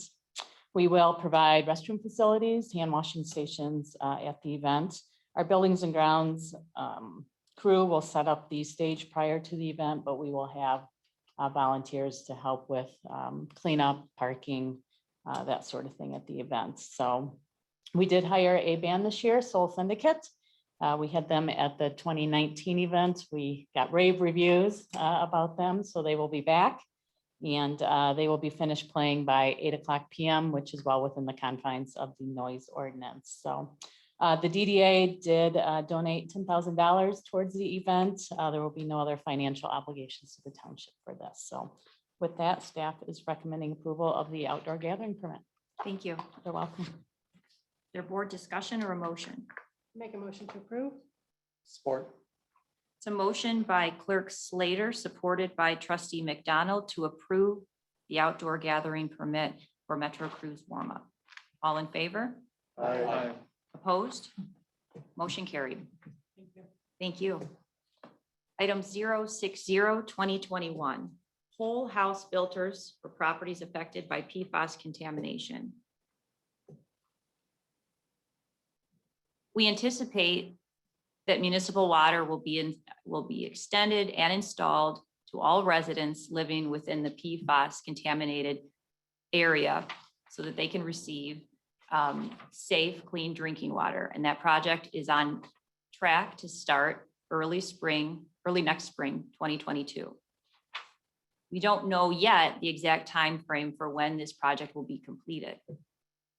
In the interim, and as we have for the past many years, realistically, we have 40 homes right now with residents living with drinking water contaminated with PFAS that's above the legally acceptable safety limit. So Trustee Nordhook, who did a lot of work on this, we appreciate it, and myself are recommending that rather than wait for the municipal water project to start, that the board right now authorize the expenditure of funds that are necessary for in this interim period to install whole house filters to those 40 homes who are above the legally accepted PFAS limit for safety, based on safety requirements. We can't say this is guaranteed, but I can tell you that we 100% absolutely expect and will make every effort to ensure that the party responsible for this ongoing PFAS contamination will absolutely reimburse the township for these future costs. But in the interim, I think it's important this board take action, and we're fortunately in the place where we can afford to do it. So Trustee Nordhook has done a lot of research on price and costs, and I'll turn that over to you. Thank you. So did a little poking around. I got in touch with Culligan, who did the PFAS systems in the Rockford area with the Wolverine, and got quite a bit of information from them. They have they call it a 7-stage PFAS filter. So there's a ultraviolet light, there's a pre-filter, post-filter, and 4 carbon tanks. They look kind of like a water softener, but 4 tanks of carbon. They're expensive. There's 40 homes that could potentially use it. Some of them already have it. So not all 40 are going to request it. Some people don't want it. But it's a 15-gallon a minute system. They're $5,688 installed. They're going to need filters changed. The pre-filter, post-filter changed every 4 months. Culligan does that for $100, including the labor and the filters. Once a year, they change the UV bulb for $200, labor and materials. And if we get into where this system's been involved for 2 years, they rotate the first 2 carbon tanks out, move tank 3 and 4 to the front, and put 2 brand new ones in the back. And that's a $2,500 change out. So it's an expensive system. Not everybody's going to go for it. But the option's there. Kent County Health Department has a different system for anybody in the county that has even a trace amount of PFAS in their well water. They qualify for a free water filter system. It's an under the sink one. It's carbon filters. They also pay for up to $300 of the installation by a licensed plumber. So, and they also include a year's supply of carbon filters. So for the people that want that system, it's basically free through the Kent County. Godwin Plumbing has made a commitment that they would put 1 person installing these under the counter filters, 1 per day, starting in July. So we can get that system out to people who have even a trace. And maybe some of these people that have the over the limit would rather have that option. So we don't know what people are going to want. Culligan also has a bottled water system. Everybody's seen the little coolers with the 5-gallon jug on top. That's an option for anybody with the PFAS, even whatever limit. And sometimes people with the over the limit will want the bottled water system. They rent the cooler for $5 a month. They deliver the 5-gallon jugs of water for $4.50 a bottle. They said most homes are using 5 jugs a month. So very low cost, 3 different options. We're asking to get the approval for the funds and then get letters out to each of these homes. We already know their addresses. Ask them what they want or if they want. So that's kind of the report. Trustee Kessel? Timmy, I think you did a great job.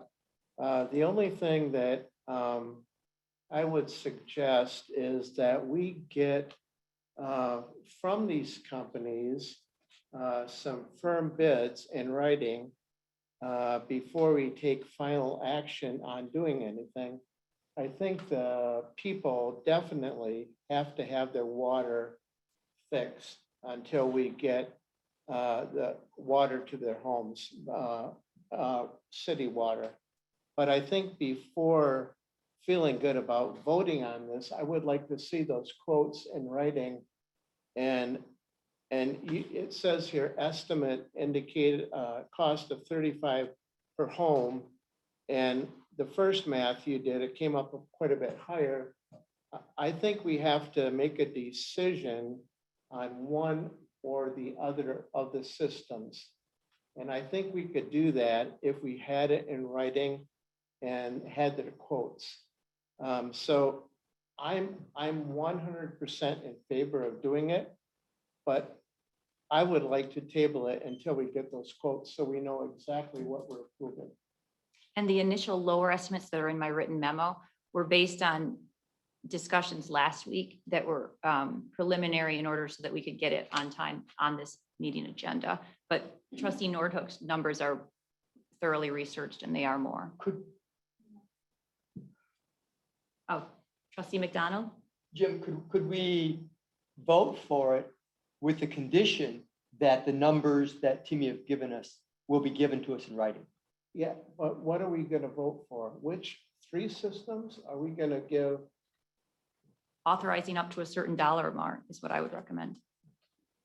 Yeah, because we don't know which system the residents want. So Okay, the so- residents really would have the choice on this to say, I want the whole, the 40 homes would have the choice of the whole system, the under the sink system, or just the bottled water. So we don't know which way they're gonna go. The cap would be $224,000. That assumes that every single home, all 40 homes above the legal limit, chose the most expensive option at the quote that we have in writing.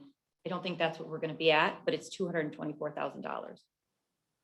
Yeah, okay, but it says 140 in here. That's so- from last week's memo in writing to get it on this week's agenda without the actual, with the time limit, but the updated actual numbers that Mr. Nordhook put a lot of time into this week is that higher amount. Treasurer Pierce? Make a suggestion that we make a motion to approve the numbers that Mr. Norhart said, and give the homeowners the option to choose one of the 3. Should we cap it at a certain amount, the authorized The amount of amounts that spending? Tim said. I just need to know the amount.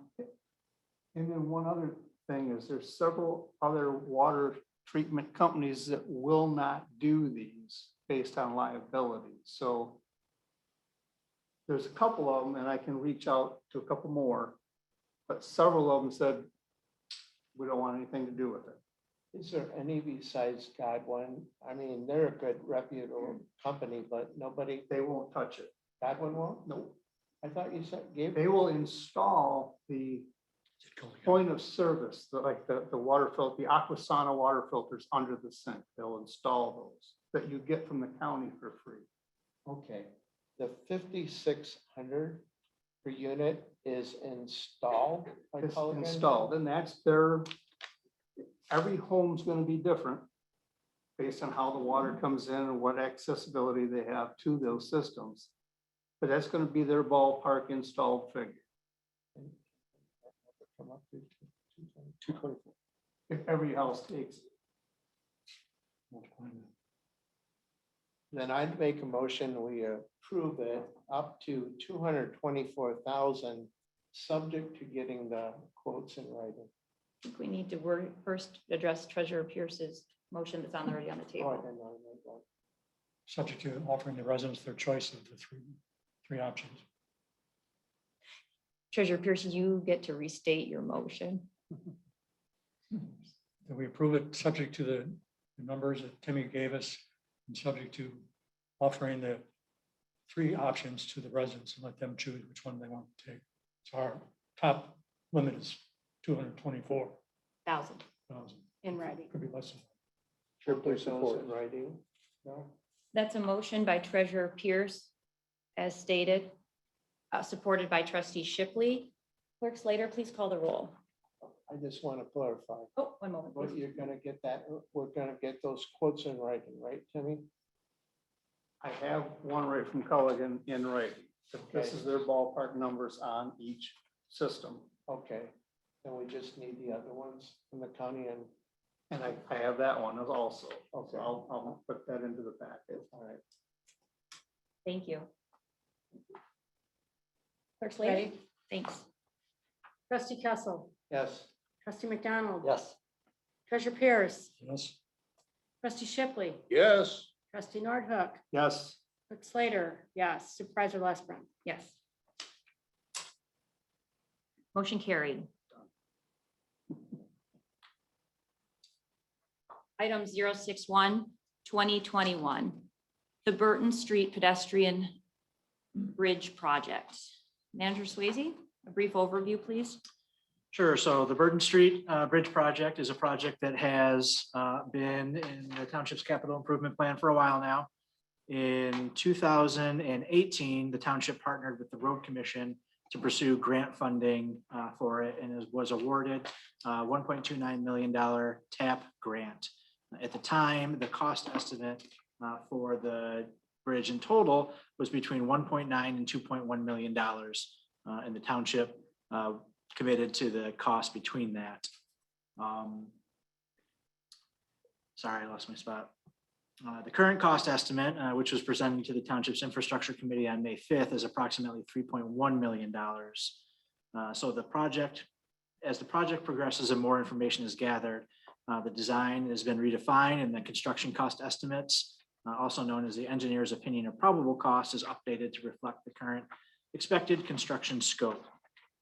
So in this case, there are some major items that resulted in the estimated construction cost increase. So the largest contributor to the estimated cost increase is the very poor soils that are present at the bridge abutment locations. So as part of the design process, after the original cost estimates were prepared, soil borings were taken at the abutment locations to determine type of soil and bearing capacity. They had to be drilled approximately 150 feet to gather the information needed. The poor soils in this location require additional piles, otherwise steel beams driven into the ground, and additional depth of those piles to achieve the bearing capacity to support the bridge abutments and the bridge. In this case, there needs to be 32 piles driven approximately 110 feet at each abutment location to support the bridge.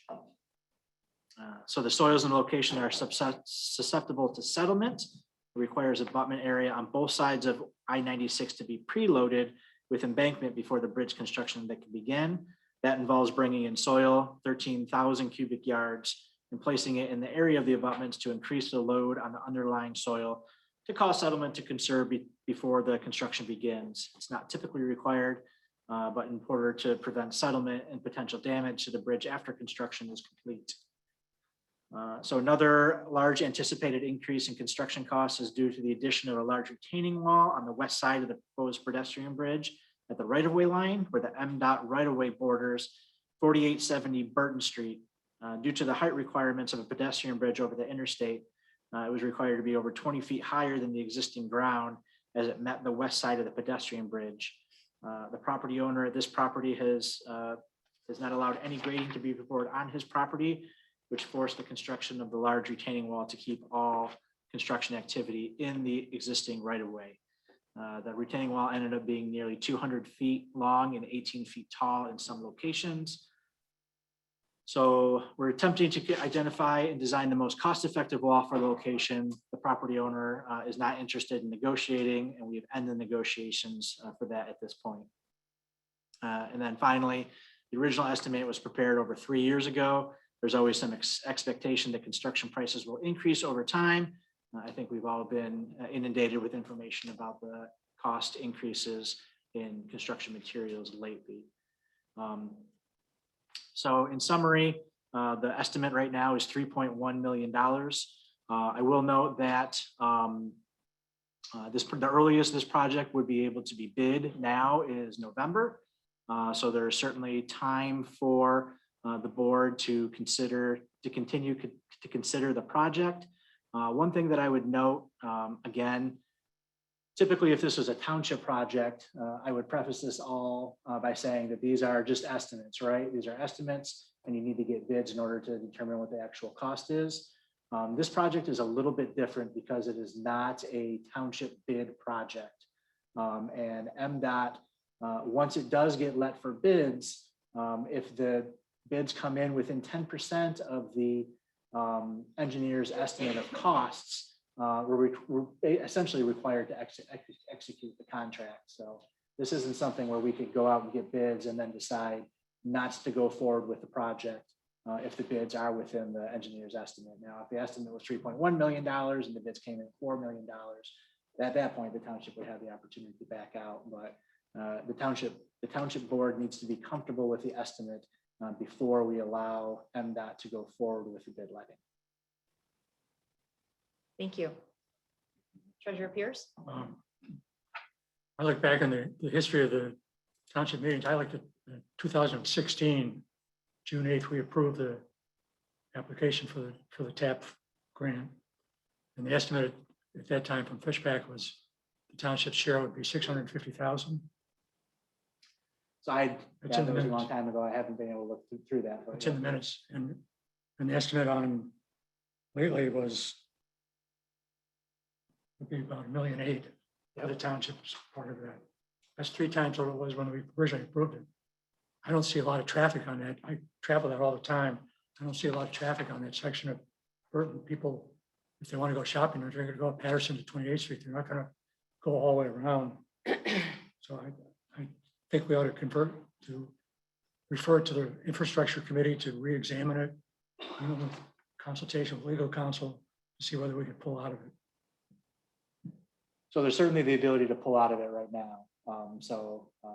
Infrastructure committee, again, it hasn't been let. So until it gets let, the township has the ability to pull out at any point.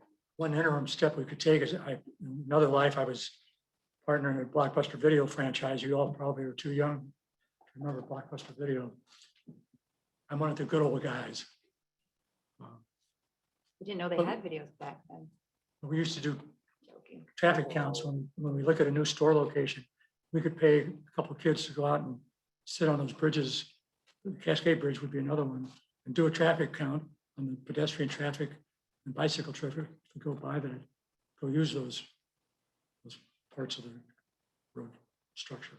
As I remember back then in 16, when we voted, it wasn't unanimous. It's 43. I voted against it only because I felt that it was benefiting people coming into Cascade more than it was our residents going out to Burton Street. But if I'm not mistaken, when we did the pathway millage, we referenced this in it. Did we not? That is correct, yes. So when the pathway millage was out, though it's not referenced specifically in the ballot language, so there's nothing in the ballot language that would tie the township board to actually completing the project. When the information was sent out to the public, we did indicate the 5 sections of pathway that were going to be completed with this.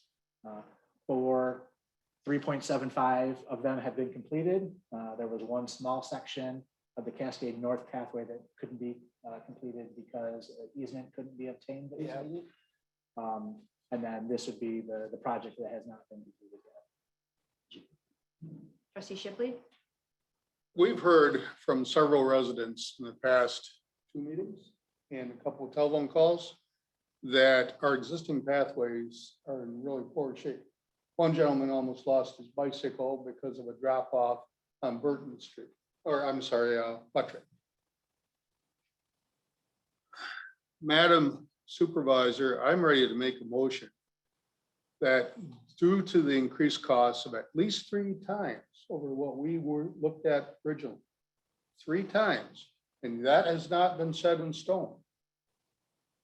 I'm making a motion that we drop this project off of the agenda. Is there a second? I'd just like to, I'll make that a second. Is there a second? You have to make a second and then act on it before we. Oh, you have to make a second before we can have discussion. Trustee McDonald? I was just gonna say, I went back and looked up some of the information, Jim, that you are talking about, and it was in July of 2018 that we had a report from a citizens committee. So we had asked the citizens to create a committee to evaluate pathways and potential new pathways. And they came up with 9 recommended pathways, of which the Burton Street extension to Patterson with the bridge was one of those 9. They recommended 5 of 9. The number one, oh, and they also did a survey, just to let you know that the Citizens Committee did a survey to all the residents, and 630 people participated in the survey, and 80% overwhelmingly wanted to expand the paths. But the point was that they recommended 5 of 8 of the pathways, the Citizens Committee, and one of the 5 that they recommended and was validated in the survey was that the bridge. But at that time also, they were anticipating the $1.3 million grant and an anticipated cost of a couple of million, not 3 million. So with the soil issues and the one resident not giving MDOT and the county easement to build what's necessary, those 2 factors really increased the cost. And I was talking with the road commission about another pathway project on Laraway a few weeks ago, and they said nobody had ever really documented the options for the resident, but still that was only 200,000 of about the $1 million increase. So the road commission felt there might be some leeway with that resident, but they didn't feel it was probably going to happen. The resident is in his mid-80s and he doesn't like public pathways, and said he probably wouldn't give an easement. That was they only had one conversation with the gentleman, so we never got beyond that negotiating with residents. So just to give a little background, we did do diligence with the Citizens Committee. We did do a survey on the pathways, and that's what we presented before we voted, asked the voters to vote for the millage in 2018. Trustee Nordhook? Well, like most of us, I've been over that bridge quite a few times. It's very narrow and outdated, obsolete, dangerous. But with that being said, there's $1 trillion infrastructure bill going through Washington right now, and that bridge might just get covered out of that bill. So I think it would qualify. Then we might get it yet, but on Washington's dollar, which is our dollar. Yeah, the county said that they talked with the state, and the state said at this point that could change tomorrow, that they don't have replacing that bridge in their 10-year plan. But that could change, like you said. $1 trillion bill. Rick Slater? Not very many people seem to use that bridge because you really are risking your life to get on there. I rode my bike across it one time and was terrified. I feel that it would really connect us to Kentwood. I feel that I drive that way all the time to go into the city because it's less busy than 28th Street. But I feel that it's one of those things that if you build it, they will come. And I think you would get a lot of use out of it if you did make the pedestrian bridge safe. That's my opinion. My motion stands. Trustee Ship, that's a motion by trustee Shipley to remove this item from construction or from any further discussions at this time, supported by Treasurer Pierce. Clerk Slater, please call the roll.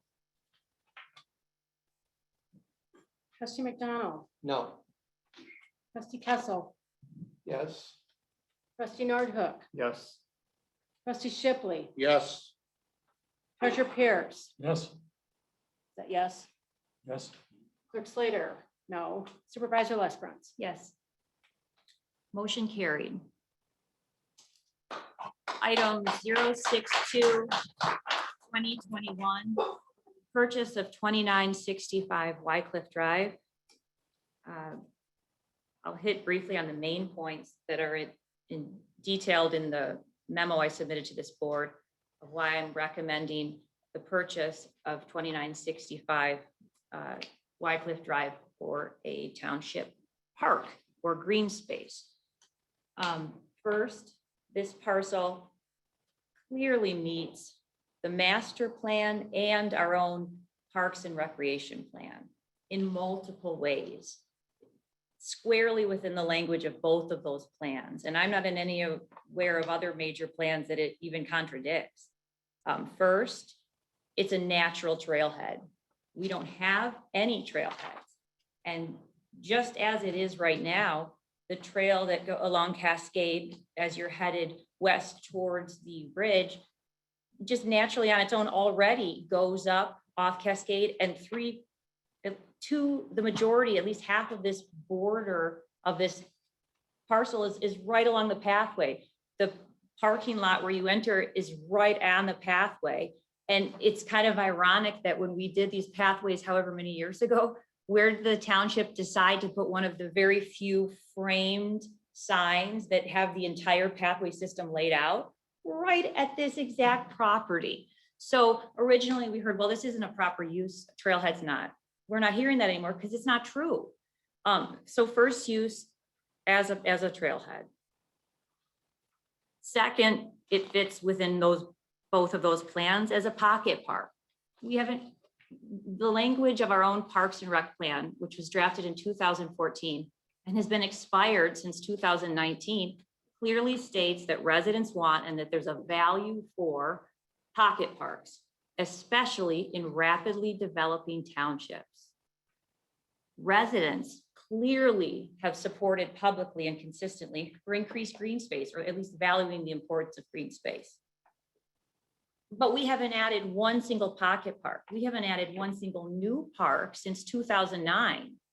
So it fits it as a pocket park, our first pocket park. Secondly, the pocket park, regardless of if it's passive or the different ultimate use, this location fits squarely within multiple neighborhoods. And all of these neighborhoods are more centrally located and they're already fully developed. They're the older homes across Cascade Road, multiple neighborhoods that have been developed. There's no more open green space. There's not the new subdivisions going in. You've got a high density of already developed neighborhoods, and this serves multiples. In addition to a trailhead and pocket park, we've got the preservation of green space. This picture that I attached to the packet shows, it's a black and white picture. It's pretty old, but I love it. It shows someone standing, it's taken facing the bridge from the Wycliffe property down on Cascade Road when it was dirt, a 2-track. And long-term, we talk about green space, we talk about preservation. Why do we choose to live in Cascade? What makes Cascade more unique in this greater metropolitan area? Personally, I would argue it's what our own motto states, but what we haven't actually done anything on. The meandering river, the natural trees, the beautiful landscape, the restful spot. This particular area that had that hotel in the 1890s, we don't hear about it, but it was a super popular resort area with all the natural springs that flow down from the river. 50 years from now, we don't know exactly what Cascade will look like. We won't be here. But when you think of what's the value of a piece of property where this particular property is located, I would argue the price is expensive, but this is a more valuable purchase, short-term and long-term, than the $600,000 medians we put behind Panera in the Centennial Park. 50 years from now, what's more important? What do we wish, which would we really rather have? $300,000 that was rubber stamped, no questions asked, just to redo the already small park that's kitty corner from Tuffy. Personally, I thought it looked really nice beforehand. Massive remodel, $300,000. I don't see it being used any more than it was before. I kind of liked the character and thought it matched the old township hall before. $6 million plus estimate for an admin building. Massive pushback, massive board support. 50 years from now, would you rather have this fancy admin building or this piece of property preserved? We already had no problems, no questions asked on the fact that we went over $1 million, over $1.2 million over our own publicly stated estimate on the remodel of the admin building we just moved into. Nobody batted an eye about, well, that's not true. The majority of the members and the members that have been outspoken against this had no problems with this budget going up over 1.2, even though it was estimated at approximately 500,000. So 50 years from now, I would argue, I'd much rather have this parcel preserved for future generations and to maintain the character that we've got right now than an admin building remodel that realistically isn't going to even last 50 years. And lastly, another potential use that fits within the plans. It's a little bit more complicated, but I thought it was pretty good. And if it's certainly worth exploring, came from Trustee McDonald, who had spoken to some residents. A possible arts council. It's been done in other communities. It would take some time and investigation, but it's basically a public-private partnership that would maintain the current building, and it would serve as a community space for different kinds of arts and gatherings. At a minimum, you could take, and we do have an estimate for the demolition of the property. It's approximately, and including backfill, it's $28,000 from pitch wrecking. It takes down the entire building and backfills it. It doesn't include reseeding it with grass, but let's just round up to 40. For $40,000, you could have grass planted. And if you look at that property right now, it's already a quaint, quiet green space with a parking lot. People already use it as a park. And we already have a preliminary environmental survey done. It's completed that shows there's no unexpected surprises or environmental hazards on this property. So at a bare minimum, $40,000, and we've got ourselves a park. We don't have to do anything else. Arguably, it could be 30. And it's peaceful, and it's quaint, and it's historical, and it's got character, and it's immediately usable. If we want to go further and look into an elaborate but unique arts council, we can do that too. We've got lots of options. And it seems a little bit insincere. I keep hearing, well, I haven't heard a plan. I haven't heard a plan. I didn't even know that we purchased those 2 riverfront properties. And 6 years later, we haven't done one thing with them. I'm not saying it's not a good idea. I'm not saying we should act on it. I'm not questioning it. I'm just saying I'm shocked at the questions that keep coming up and changing. It just seems kind of insincere given this board's actions in the past. I haven't seen it in plans for Tuffy. We don't have a plan for Tuffy, but we can see the long-term value in that piece of property, and it's not always going to be available. And the same applies to this. And we've got plans. Some people may not like them, and we don't all have to agree, but there are lots of plans. Lastly, funds. We have more than enough funds that are restricted in our own pathway fund. We are not taking money away from any other important projects. We aren't taking away money from the residents that have sat patiently for clean water, or for the fire station that residents have waited over 6 years to start breaking ground on. It's there, it's restricted to the pathway used, it's fully accessible for this project, and there's plenty left over to keep going on the pathways. I also think that down the road, we should look into a parks millage. One thing at a time. Another reason, public support, overwhelming. I know we heard some, granted, there's nothing scientific or statistically, this wouldn't pass the statistics course on accurate data, but we did the best we could under the time constraints that we're given. And the insinuations that this was rigged on the inside or somewhat slanted are just baseless. It's not true. I'm not saying it's spot on, represents the overall community, but there certainly wasn't any foul play in the background at all. And the support was overwhelming, 2-1. Lastly, timing, when it's gone, it's gone. So with that, I'll get off my soapbox and I'll turn it over to the board for a motion or discussion. Trustee Shipley? I got a couple comments. First of all, the governance committee ought to limit our comments to 3 minutes each also. Sorry about that. And I'm the one who set the rules. That's okay. You're the boss. I see how you get going. We can do that. I know how to stop too. Based upon, I kept track, little parts here. We had 30 people to this evening alone say that they were in favor of the Wycliffe property. We had 4 people, with all due respect, because I kind of agree with them, that they were not in favor of the Wycliffe property. I'm here to represent the people of Township, even though I don't agree with it.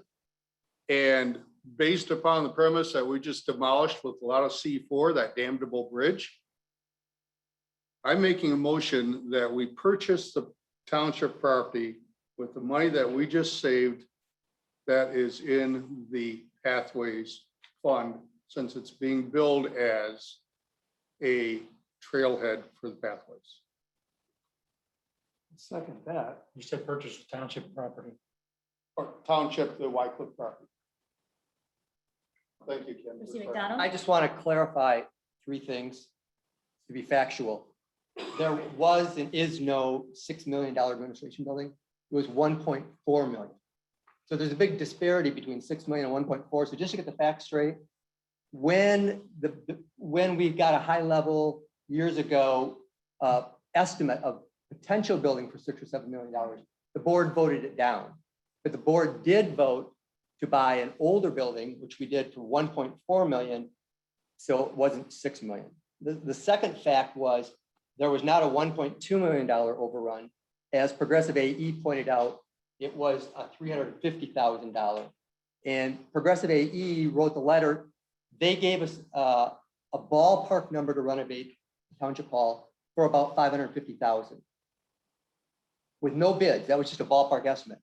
After the township made other requests for additional things to the building and got bids, then the bids came in at 920 to 940.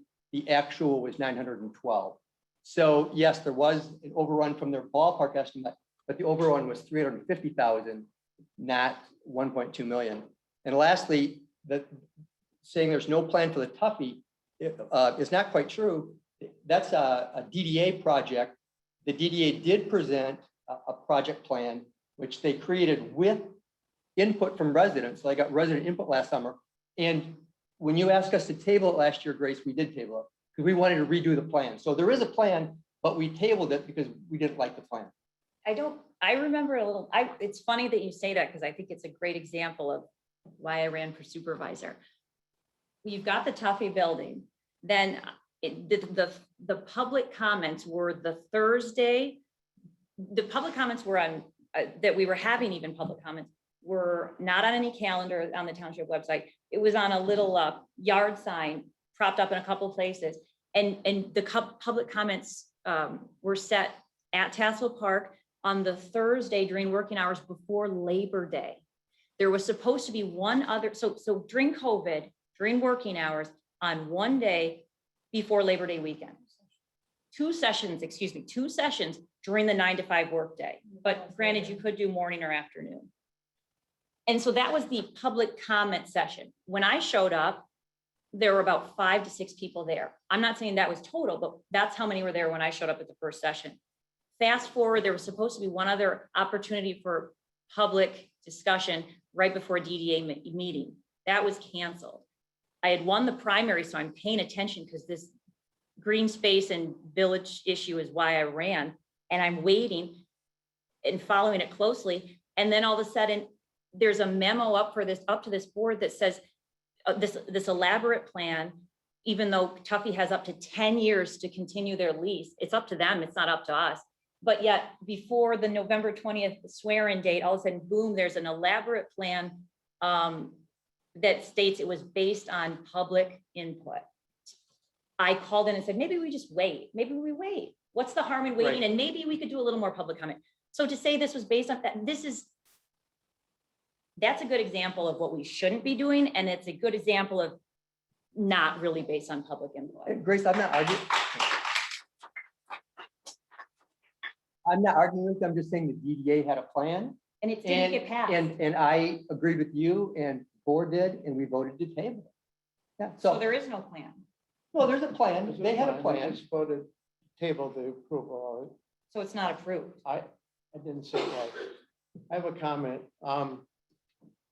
Sir, in the blue shirt, I forget your name, but you stood up and opposed it. One of the things that those of us who have opposed purchasing Wycliffe have opposed it on is this property was sold for $350,000 1 year ago. And they're trying to sell it to the township today for $655,000. I have felt that is too much money based on the value that was placed on the property by our own assessor at about $379,000. So we're paying $655,000 if we approve this for something that is worth $379,000 according to our assessor. The other thing is we've talked about so many possible uses, but we don't know the cost of developing it. One of the things that we wanted to do is we gave additional time, 30 days, the first time, so that we could spend 30 days coming up with a plan, and we didn't have it. The last meeting, we voted it down, and we still gave an extra time to continue negotiating with the seller. The seller did not want to negotiate. Why, I ask you, because it's available, should the township spend $655,000 on something that's worth $379,000? The other thing is, I agree with you that one of the things we've tried to do, not always well, but we've tried to do, is get public input. Doing it on SurveyMonkey on Facebook is not seeking public input. We got 300 responses, but we could have gotten several responses from the same person. We should have gotten a letter out to everybody, Baird Farms, Carabel Village. There's a lot of places that aren't served by pocket parks, and we did not do that. We have a majority of people here, as John mentioned, and Ben read, that want the park. And I understand why. If it was in my backyard, I'd want it too. We had an opportunity to do this once before in Cascade Farms. And it was all because of a larger development. And so we said, no, we can't buy every piece of property that a developer wants to develop so that the houses that are there can have green space. What is good use of township money? And I think spending twice what it's worth is not. Today, I do not know what the plan is. We've had several people comment on what they'd like to see. I heard a pool. We don't know what's going to go in there. So we acquire the land and then we say we're going to develop it. It could be another 300, 400,000. It could be $1 million. I don't know. What I'd like to feel comfortable with is that the majority of the people, as you said, 8,000 households think that this is a good idea. And as tonight, we do not know that for sure. We've got 300 responses, and yes, there is an overwhelming majority of those that want it, but they're all up in the, not all, but the majority of them are in Cascade Woods. So if it's in my neighborhood, I'm sure my neighbors would vote for it because of that. And I want to say that, just because the board may vote yes or no, doesn't make us bad guys. We're trying to be fiscally responsible with the money. And we did that when the township hall came in at a $7 million cost. We scrapped it. We didn't pursue it. We never pursued getting bids on it. We scrapped it. And we bought a building for $1.4 million, and we spent less than $1 million in improvements.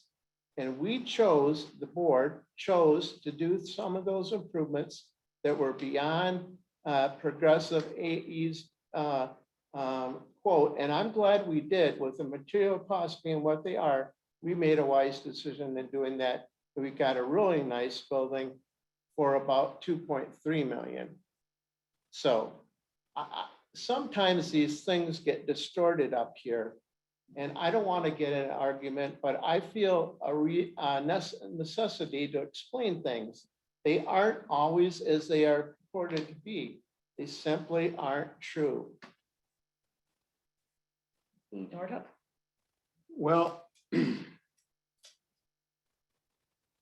I'm the broker of a small real estate firm, and I was on the MLS the day that that property hit.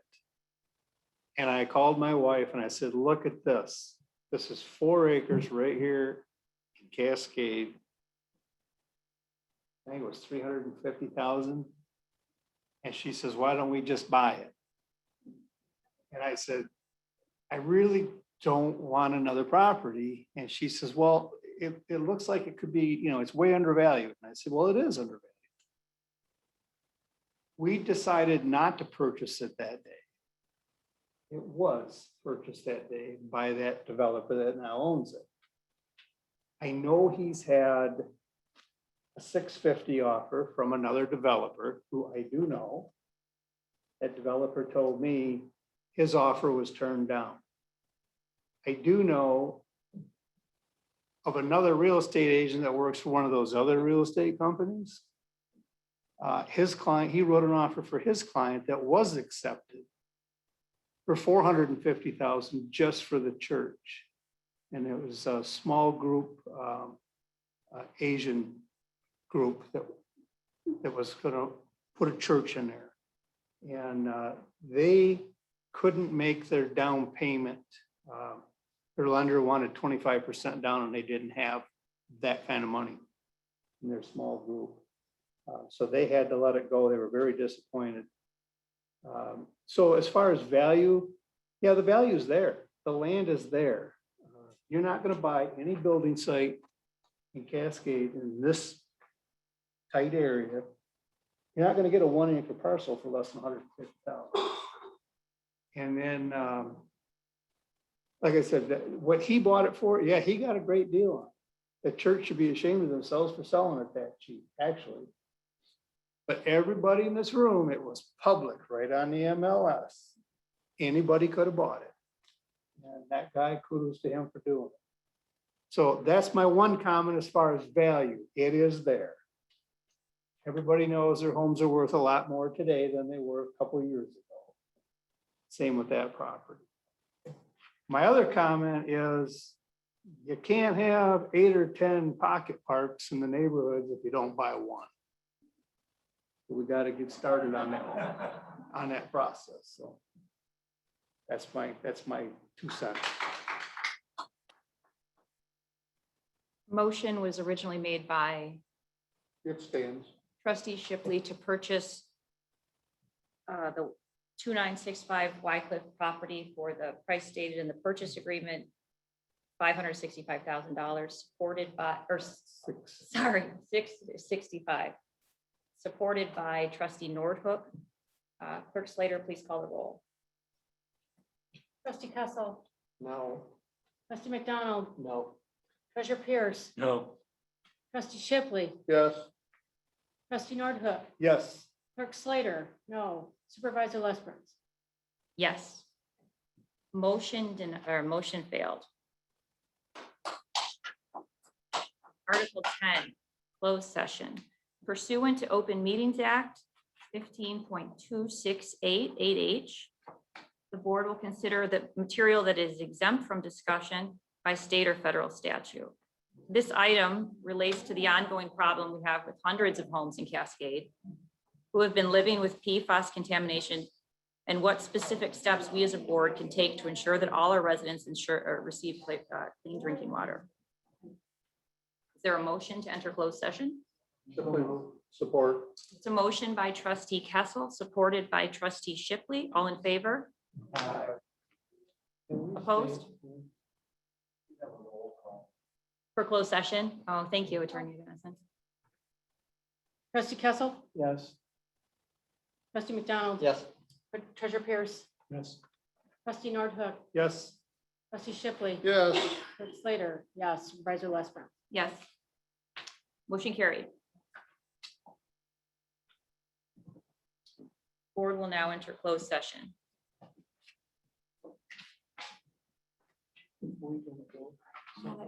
Still have public, so I don't know what we're allowed. Go to the, You need to go to the history room because we can't stop the Zoom.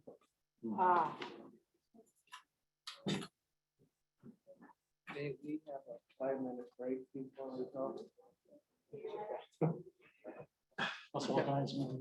Sure. Like Gladys Brothers. Yeah. Go on. Good idea. Same.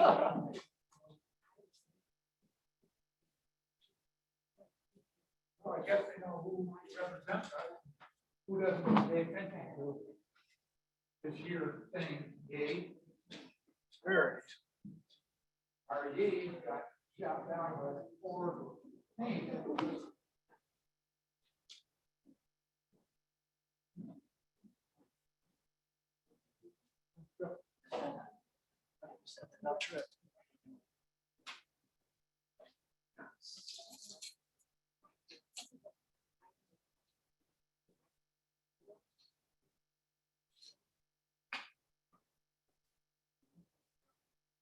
Any members of the Zoom audience that were not able to hear, the board has entered closed session and will be returning shortly.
He laughed.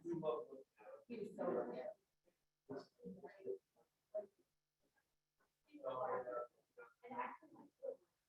I think I had talked about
No.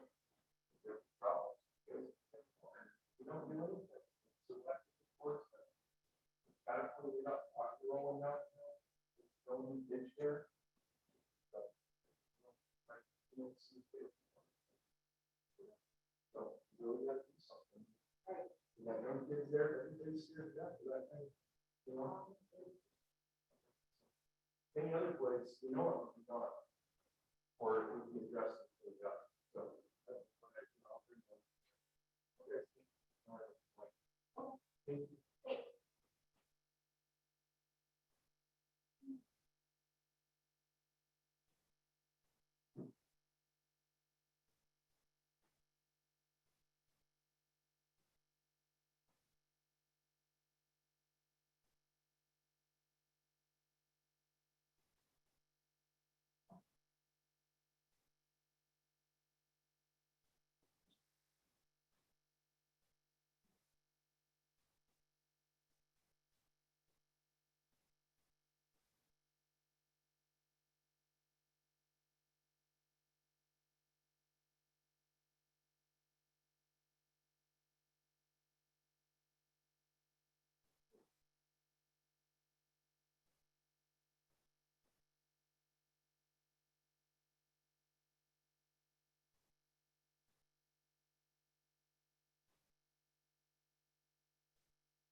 Except for Carly.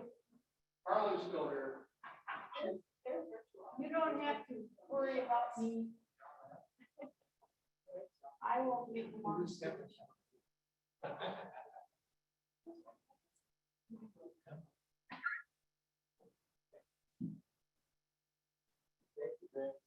Hey, no, thank you.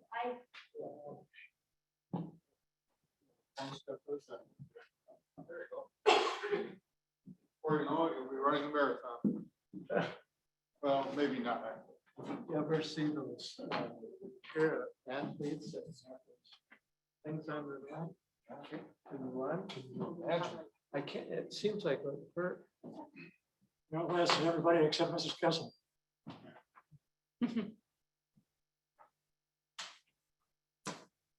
Well, that was positive. Is there a motion? Motion to resume to our regular meeting. or That was, Thanks. Yeah.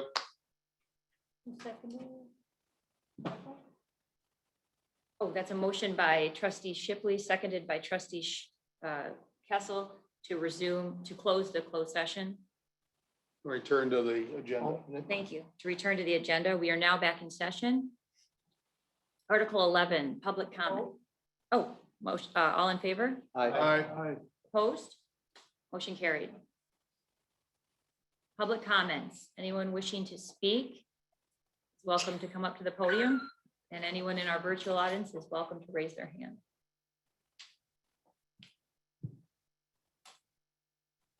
We do have some virtual commenters. The first one is Scott Van Solkema.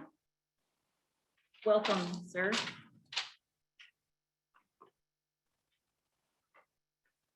We lost him, but I bet you he'll come back.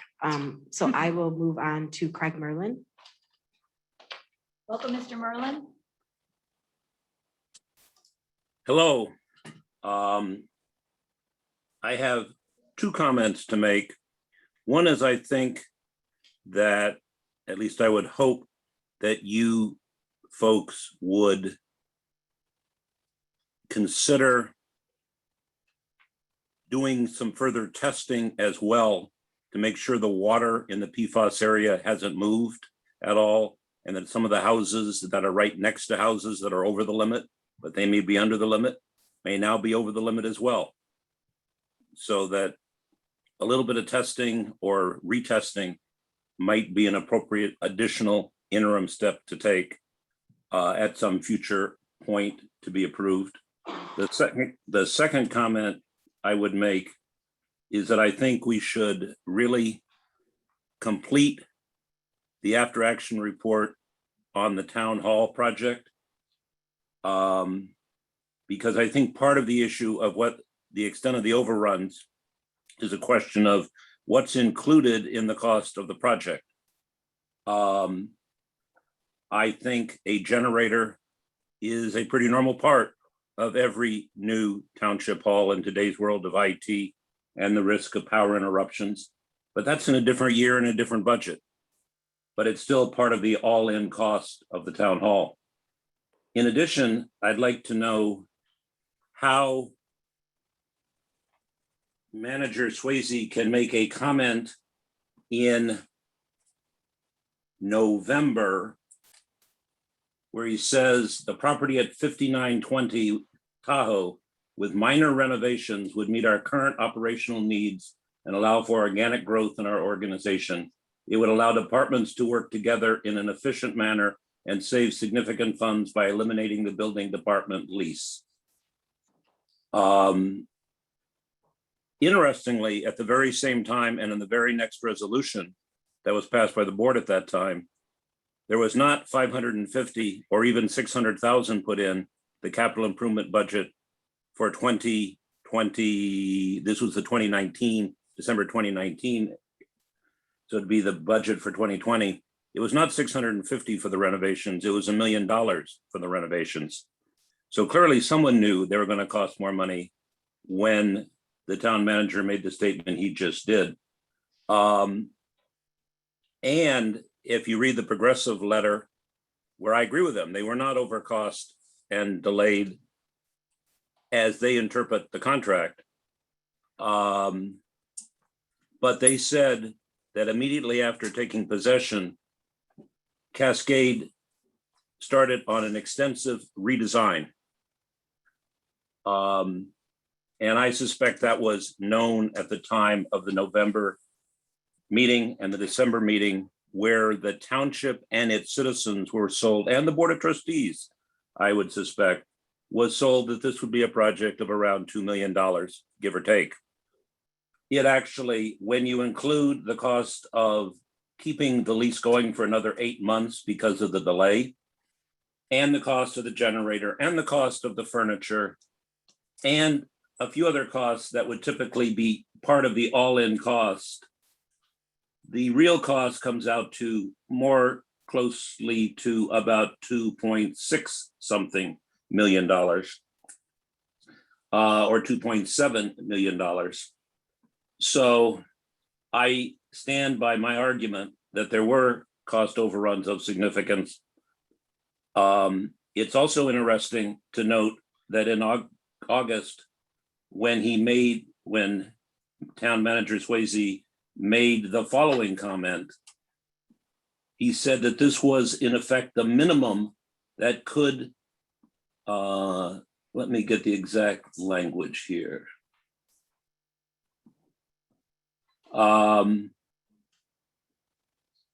That this was the minimum that could have been done to make this building as usable as possible.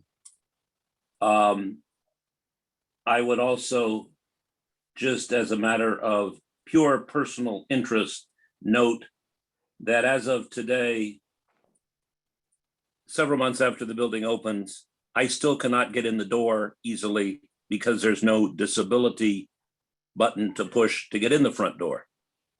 So query whether it's even ADA compliant today. But that's a tale for another story. I just want to point out that if at the same time you say 550, your capital budget, which is an estimate, says $1 million Mr. in the very Merlin, next resolution. I know I'm running out of time. well, I'm just trying to fulfill my end of the, I understand. you're making me look bad. No, No, I'm teasing, but anyways, you're over, but let's that's, just wrap it up. those are the two comments that I particularly wanted to make tonight. Thank you. Supervisor Lesperance, Mr. Van Solkema did submit some comments during your discussion, and he's asked that I just read those as opposed to him getting back on. Thank you. After the pandemic is over, I really hope that the Zoom option will remain active. It's great to be able to attend virtually. Sometimes it is difficult to stay at the meetings the whole time or attend in person at all. And thank you for clearing the tree out of the Thornapple River at the vacant lot. Have we asked Kentwood if they would want to help contribute money to the bridge? They would benefit from this bridge, not only that it would give easier access as well.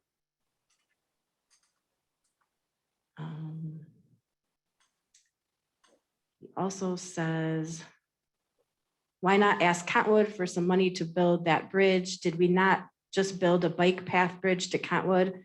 They should pay their fair share too. This will benefit them and will also work the other way, bringing criminals into Cascade a lot easier. There are new development going in eventually off of Spalding. They need to be a mandated private neighborhood park, not just a real estate private homes, a bigger park than what is in Ada Moorings. That is all. Thank you. Oh, he also said, has anyone seen the price of homes lately? Land is way more expensive now, Mr. Kessel. Maybe you guys try to do other pocket parks in some of the older homes in other established neighborhoods.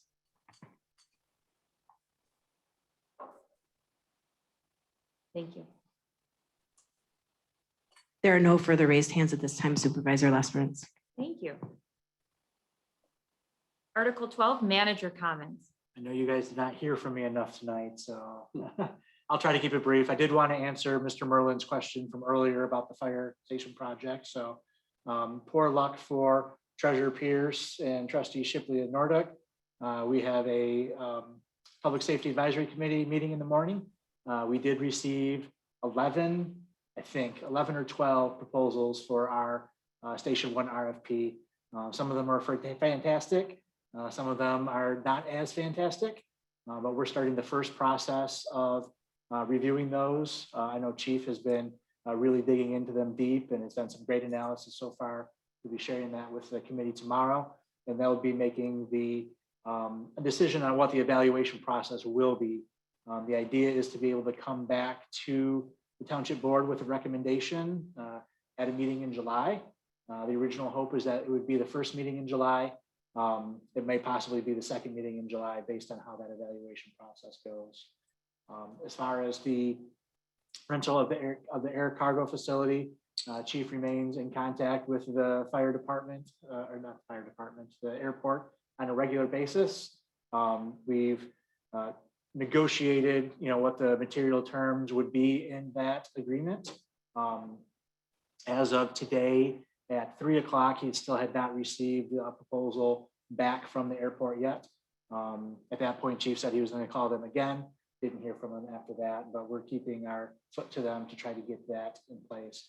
We would really like to have that lease and have us take possession of that building September 1 in order to do the renovations we need in order for the fire department to move in there for temporary operations. And then final design continues on the outbuilding. There are some things for the PSAC committee to consider tomorrow as well. Again, that would come back in front of the board before anything would happen with that being built. So that's where we're at the update with that. And then for anybody that might still be listening, I would encourage everybody to check out the 4th of July fireworks. Just like we do every year, we sponsor the fireworks show with Ada. In hindsight, it would have been nice to plan our 4th of July celebration this year. We didn't know back in February and March when decisions had to be made that the restriction would be lifted so fast. However, group has gotten back together and we're committing to holding a new township festivity in September in correlation with the homecoming week that goes on in Forest Hill Central. So the committee that Supervisor LaSprance sits on has some great ideas. We're kind of putting pencil to paper. And we have circled the July 14th meeting to come in front of the township board to make a recommendation on what that event would look like as well. So it'll incorporate some of those things that would have been incorporated into the 4th of July celebration had it gone forward. It'll incorporate some new things. And what we're hoping to do is to establish a new event in the township that we can continue to add on to in future years to kind of celebrate in that fall timeframe. So Ben, are the fireworks going to be shot off from behind 80 Christian there like? I don't believe so. I think they're being shot. This sounds really bad. I think they're being shot off from the fuel farm at the Amway property. East end of Amway property. Oh, okay. And the fuel. So I think that's where they used to have their fuel tanks. That's why they call it the fuel. What day? July 3rd. July 3rd. Their parade is also July. Were you going to mention about the virtual meetings? So Jim mentioned that as well. So this will be our last official hybrid meeting. So the Kent County Board of Commissioners has indicated that they will not extend the state of emergency in order for us to have official hybrid meetings that would have to be extended. Really, what that only means is that you board members have to attend in person now. That would be all Open Meetings Act commissions and boards of the township. So that information is being trickling down right now. Governance Committee had a great meeting today about what are the best parts of these technology tools that we have to use going forward. We're going to take the suggestions of the Governance Committee, kind of put pen to paper and get that in front of the board at the next meeting as well. Thank you. Article 13, board member comments. I have a couple comments, of course. Trustee Gee, Shipley. Ben, September is real close to October. We could have an official Oktoberfest for the township. Interestingly enough, the official Oktoberfest is in September. So. Isn't that wonderful how you guys worked that out? Hey, just a couple of comments. We desperately need to look at our pathways for repair and maintenance. Ben, I think that you got great staff between the buildings and grounds guys and maybe buildings permits to take a look at it. I don't think that we need to spend a lot of money with Fishback or somebody, but we need to look at all of them. Little comment here. This board and this township has really done a fine job at controlling the gypsy moth. Several people that I have spoken to over the past week have talked about the devastation up north that the gypsy moth has caused. And that in some cases, the oak trees and all other trees are just stripped naked. Trees can live 2 years with the gypsy moth infestation. After that, they die off. And so I think that this board ought to be commended for what they've done for the township by curtailing that little bastard. That's all I have. Thank you. Thank you. Treasurer Pierce, followed by Trustee Kessel. 2 points. And I think that tomorrow morning, we ought to impress on the chief about closing out that at least as soon as possible because of the PFAS situation. It's not for his lack of trying. He feels really bad that he hasn't gotten it yet, but absent of going there and writing it himself. No, as long as he's. Yeah. I can see him doing that. The second point is a remark made about the old boys on the board. I resemble that remark. And we're proud of you, Ken. I don't think that was towards you. Ken, I want to just make a little comment on that. I think it's with great pride that you and Jim have done so well at keeping the finances of this township where they are. I don't know of any other municipality that has done so well. That's due to the diligence and the bird dogging that you guys have done. Thank you. You know, I look towards you guys when it comes to money making. We have to give Ben a lot of credit for that too. Yeah, well, for what it's worth, as a taxpayer, I appreciate you guys. And I just wanted to follow up on John's comment about the pathways. When I read through all the letters tonight about parks, there was mention of our existing parks and some deferred maintenance. And if that is true, we ought to take a look at that. It's stuff that our building and grounds committee or department should be able to take care of. And the comment about the soccer fields and ball fields, if they're in disrepair, that doesn't bode well for us. So we ought to take care of, and pay attention to what we have. I- If we haven't. Good point. I agree with you, trustee Kessel. I just want to note though, our buildings and grounds department has been working their tails off. They've been stretched very thin with cemeteries, all different things. And now they're subbing in for janitor services at this building and our admin building. And it's summer, it's their busy season. So and we've got all the departments that go down to the buildings and grounds crew. So I just think there's only so many hours a day and so many crew. We got to look at how we structure it because we got a lot of upper level stuff.